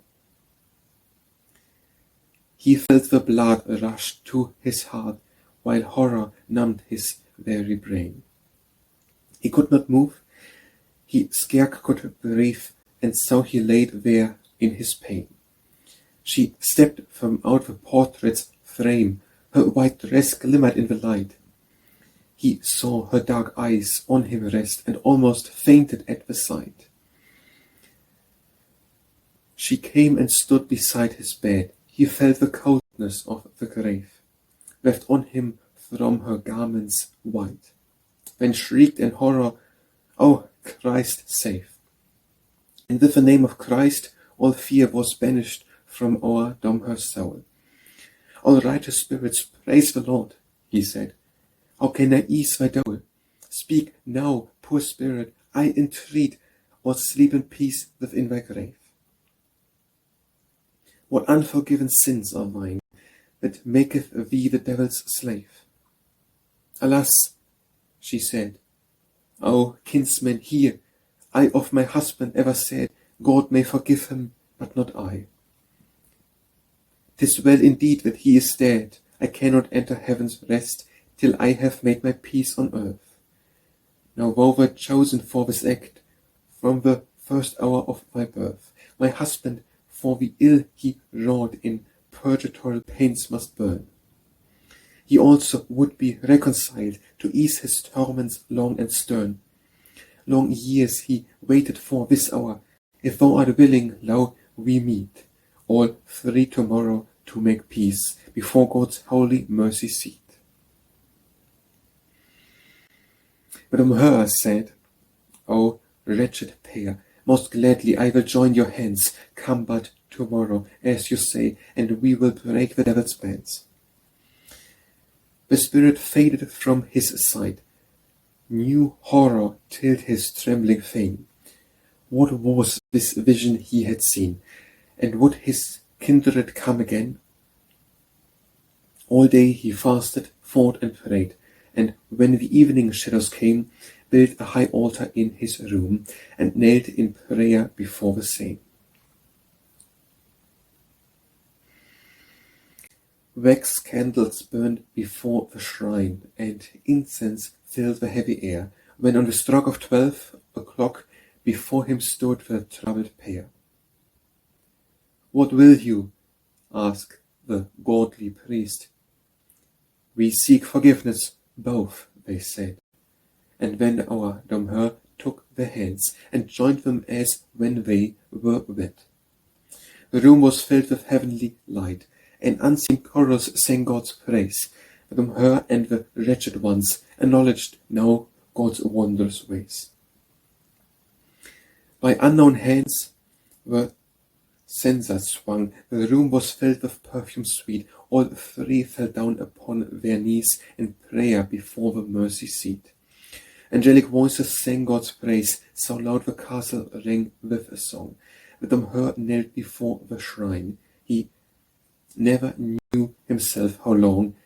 At length a voice broke on his ear, the voice of one he knew so well. "O blessed kinsman, in a year thou too wilt come with us to dwell." Who can repay what thou hast done, but he who chose you for his own? This day a year hence I will come to lead thee to the heavenly throne. And it was so. In one short year our Domher slept amidst the dead. But ere he died, he told us all that Bertha stood beside his bed. She held a palm branch in her hand, her face was lit with heavenly light. I've come to thee, she softly said, to lead thee to the Lord's delight. Our Domher smiled and stretched his hand. Oh, lead me to my Lord, he said. A rapturous light shone on his face, and when it faded, he was dead. He ended. The whirlwind raged on in the night. It howled by the windows. It shrieked at the door. The terrified servants with horror it filled the thought of the demon as never before. The spiritual world, with its weal and its woe, seemed near them. They trembled to think they might see the form of some being no more of this world, and seeing be powerless even to flee. "O Father," they said, "'tis a terrible tale, and had you not told us, who would have believed? Though all of us know the dead can arise, that generally only the wicked deceive." "My children," the monk said, "the living and dead are all in the hands of the Lord we adore. Oh, pray that your sins be forgiven on earth. Be nailed to the cross that our dear Saviour bore." The servant now led them to where they might rest and sleep, if they chose, till the coming of day. And when the sun rose and the storm had been stilled, with blessings and thanks the two monks went their way. Simon Abeles by Flora, Pauline, Kopta. Here in this grave a little Martha lies, a little boy who counted but 10 years, killed by his father in a moment dread. This Jewish child amidst the Christian dead was carried by all Prague with groans and sighs, and the tin minister amidst many tears. Killed by his father, 'tis an awful thought. This Jewish boy had dared to be baptized, had dared to tell his father of his hope, and bid defiance to the whip and rope. He knew what await him for the faith he sought, the faith that by his fathers was despised. Oft when they drove him forth to earn his bread in the tin minster, he had stood and heard the gracious message of our blessed Lord, and he in silence stood there and adored. At length one day a Jesuit priest had said, "What brings thee here to listen to the word?" And when the Jewish boy his heart outpoured, told of the love he felt for him who died, and how he yearned to come within that fold of perfect peace of which the priest had told. The monk then told him, from his mind well stored, things of the faith for which the poor boy sighed. And so they met and conversed many days, until the priest said one morn, "Come, my son, I will baptize thee, since it is thy will, but thou must come and see me often still." "My father," said the child, "you know God's ways, there must be struggle ere the crown be won." "Come live with us, my child," the monk replied, "with aught you dread before your father's wrath." "My heart misgives me," said the boy, "I fear I know not what. Well, the Lord is near." And so they parted, and the poor boy sighed while the monk watched him going down the path. 3 days went by, the boy was seen no more. Then the priests sought him, and they found him dead. Killed by his father in a moment wild, there on his bed they found the bleeding child, with marks of many sufferings that he bore before his childish spirit to Christ fled. They hung his father, but the martyred boy with solemn pomp they bore to his last rest. By the high altar midst chanting said, and grief of a vast multitude, the lad was spared, while they prayed that heaven's joy might be his own, who died a martyr blessed. Legend of a Stone Maiden by Flora, Pauline, Kopta. Do you hear the church bells ringing, ringing from the distant mar? With their metalled hands they are singing, "Give the Lord alone thy heart." Petronella, take thy mass book, it is time that we should start. Oh, no, Granny, I'm going where the strawberries are ripe. Midst the green leaves they are glowing like a crimson velvet stripe. In the forest there are flowers, violets and gypsy's pipe. My child, are you light-headed? Why today St. John mourn? Think of him who was beheaded in his prison cell forlorn. Be not like that wanton maiden, better she was never born. Oh, dear Granny, she was skilful, and could dance with wondrous grace. But St. John was very wilful, and he did not know his place. One should leave kings to all their pleasures, and not blame them to their face. Oh, thou God-forsaken creature, wilt thou judge the saints in light? Art thou then a better teacher than the church that preaches right? Wilt thou blame that blessed Martha, who is now an angel bride? I will wander in the sunlight, gather berries all the day, and tonight I'll dance till midnight, spite of everything you say. And the wicked girl went laughing, laughing gladly on her way. Then her grandma, sadly weeping, took her way unto the church, saying, Better thou when sleeping in the graveyard neath the birch, than to scorn the holy teachings, and to leave her faith in lurch. In the wood the wicked maiden gathered berries ripe and red, then with basket heavy laden hid her where the two ways led. When she saw her grandma coming, hear the wicked words she said. Look out, crow, what comes a-praying, nothing but an empty sack. I, while in the sunlight straying, fond of strawberries nor lack. Seems to me that in rewarding your old saint is overslack. Wretched girl, that God would turn thee to a stone upon the way, dar'st thou revile St. John and me, and think to escape all pay? An awful fate will be thine own, that is all I have to say. Homeward went the grand dame sadly, thinking of that naughty maid. Then she eat her dinner gladly, wondering where the maiden stayed. Sat her down and began nodding, murmuring, she's now afraid. Soon the neighbors came in horror. Petronellas, turned to stone, come and see her to thy sorrow, standing on the hill alone, grown like a mighty mountain, with a basket turned to stone. Pale with horror, then the grandame gazed upon the far-off hill. Then calling loud the Virgin's name, she fell in a death-cramped chill. The neighbors bore her to her grave, and the mound they show you still. By Tetchen in the mountains sere, and the peasants laugh to tell, to naughty maids who will not fear the trouble that once befell a girl who laughed at good St. John, and her grandmother as well. A Jewish Legend of Prague by Flora, Pauline, Kopta.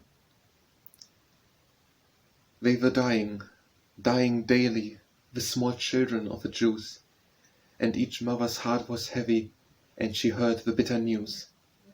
Every mother clasped her infant with a laugh unfelt before, while she sought Jehovah's blessing for the little child she bore. They were dying, dying daily. Still the little prattling tongue that had been the household's treasure, and the little lips that sung, stilled and deaf the restless fingers, and the little toddling feet. And their parents in their sorrow had no comfort but to weep. One by one Jehovah called them, till a home was scarcely found where some loved one was not lying in the cold and noisome ground. Prayer and fasting naught availed them, day by day the sickness spread, raging midst the Jewish children till the half of them were dead. When a stricken, weeping mother, who had lost her youngest son, sped her to the Rebbe, crying, Save, save my eldest son.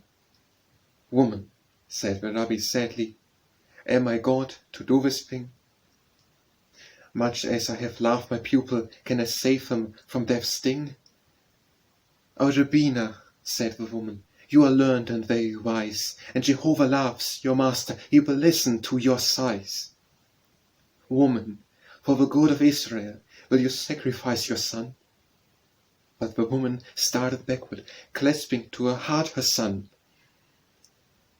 'Twas revealed me in a vision, the learned Rabbi sadly said, for the crying sins of Israel, see our little ones are dead. 'Twas revealed me in a vision, all our dearest ones must die, that some woman gives her darling, gives him up without a sigh. To the graveyard we must leave him there midst the graves. He will see strange sights and the visions, hiding where the tall grass waves. He will see the children dancing, dancing in their shrouds of lawn. In and out amidst the stone heaps, they will dance the dance forlorn. He must creep and creep still onward, till he nears the dancing band. Then with fearless heart unshaking, seize the shroud with skilful hand, seize the shroud and bring it to me. Then the pestilence will cease. Woman, is thy heart so holy, thou canst give thy son in peace? Weeping from the rabbi's presence went the mother stricken sore. O Jehovah, spare my children, spare the little son I bore. When the evening shadows lengthened, lo, a girl died in her arms, and the more found her weeping her dead baby's little charms.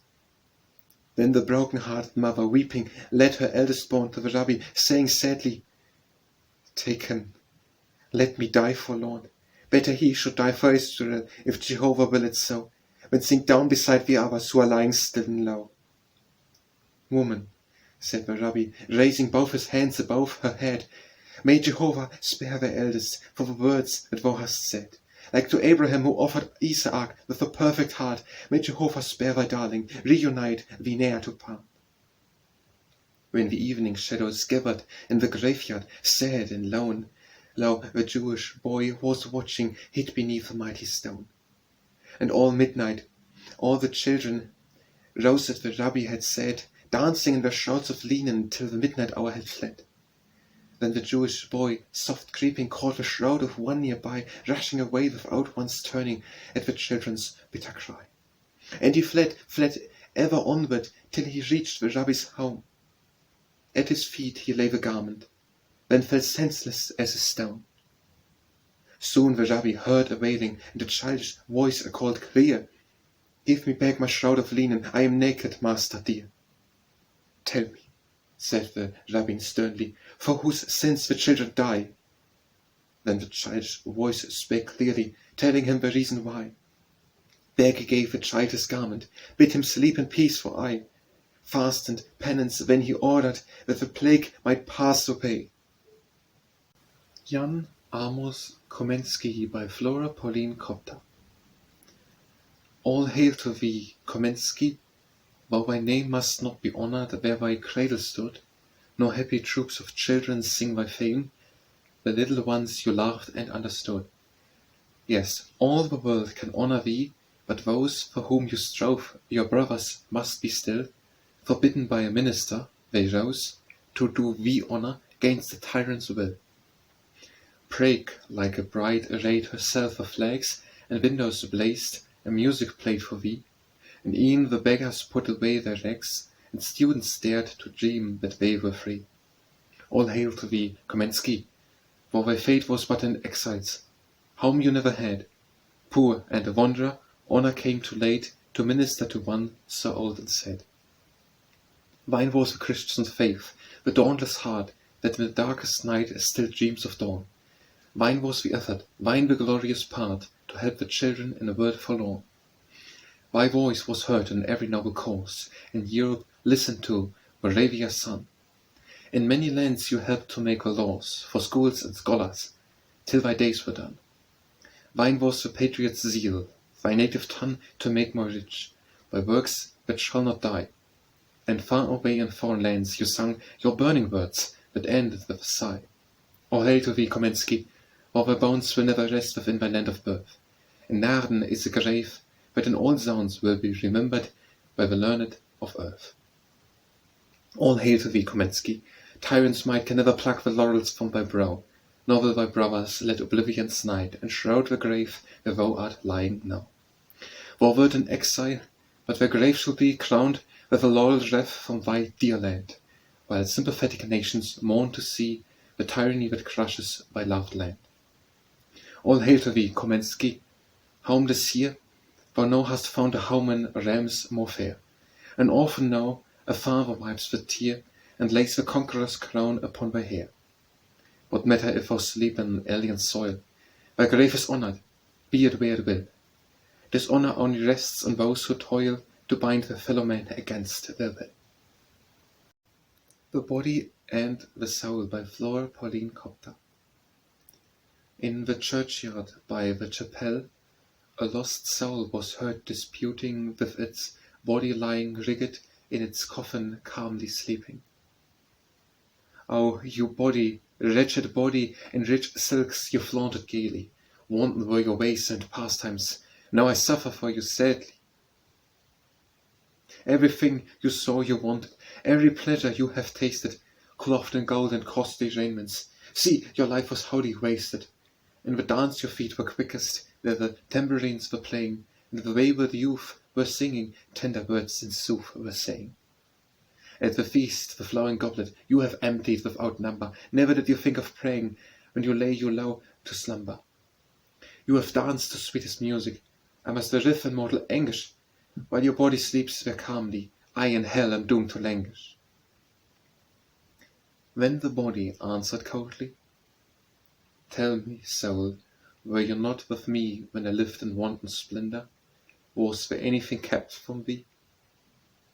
When the soul said, speaking sadly, you said truly I was with you, but not mistress of my actions. They were forced upon me by you. Waste not time in speaking to me, said the body, growing weary. Let me rest and haste reviver, where the endless years stretch dreary. I will go, said the soul calmly, leaving thee to warmth and fullness, bearing all the pains that must be, till I find God's mercy endless. The Masterwork by Flora, Pauline, Kopta. Our master Rubens, on a summer's day, wandering in Spain, went in a convent church, a poor bare church, I often heard him say, belonging to an order most severe. Idly he looked around, but soon his gaze was fixed upon the picture of a monk, a dying monk. But ne'er in all his days had he beheld a work of art like this. He called his pupils, and they also gazed, admiring, wondering whose this work might be. When Falden, turning to them half amazed, said slowly, see, the name was written once, but desecrating hands have dared efface the name that would have shone throughout the land.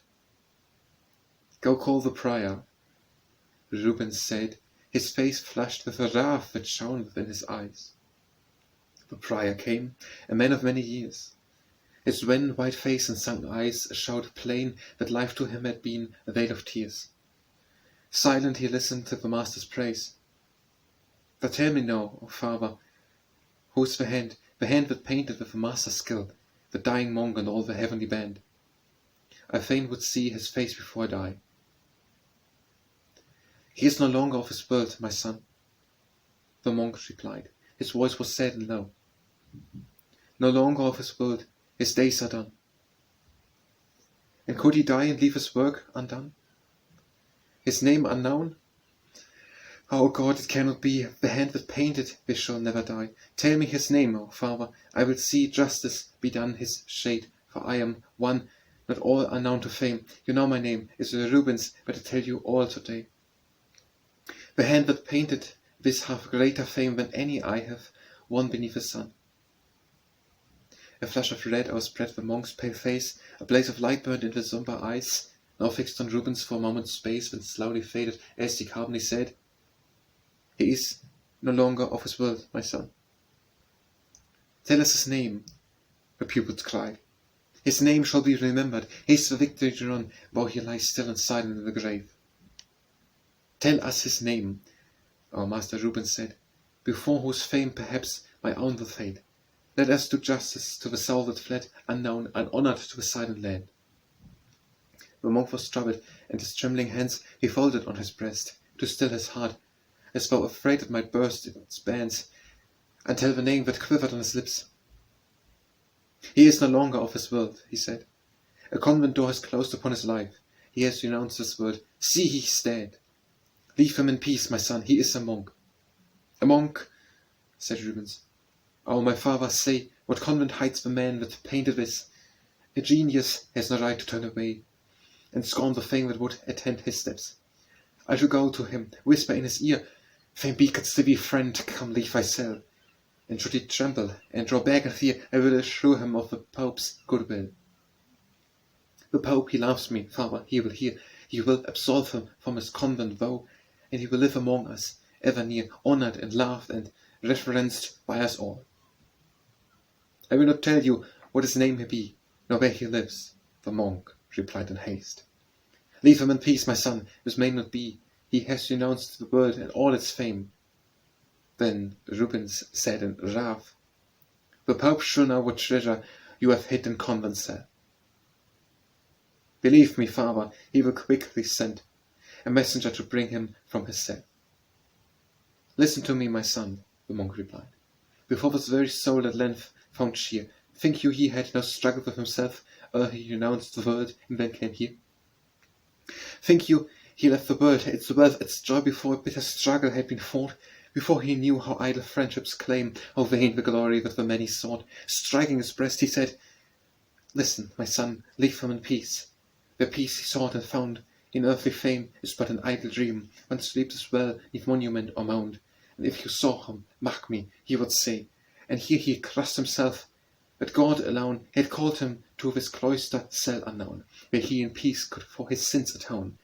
And he would called him, see, my son can give strength to renounce this prospect seeming fair, that you thrust on him. Oh, I know him well. He would not yield, but lo, he might despair.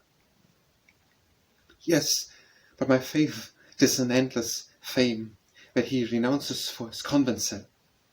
My son, what is an endless fame on earth to thee, eternities where God doth dwell? Rubens was silent, and his scholars all, with saddened faces, left the cloister gate. The prior went back, and by his narrow bed fell on his knees and thanked God for his fate. Then he arose, gathered up his paints, brushes, and palette with sad, pale face, and threw them into the river flowing near.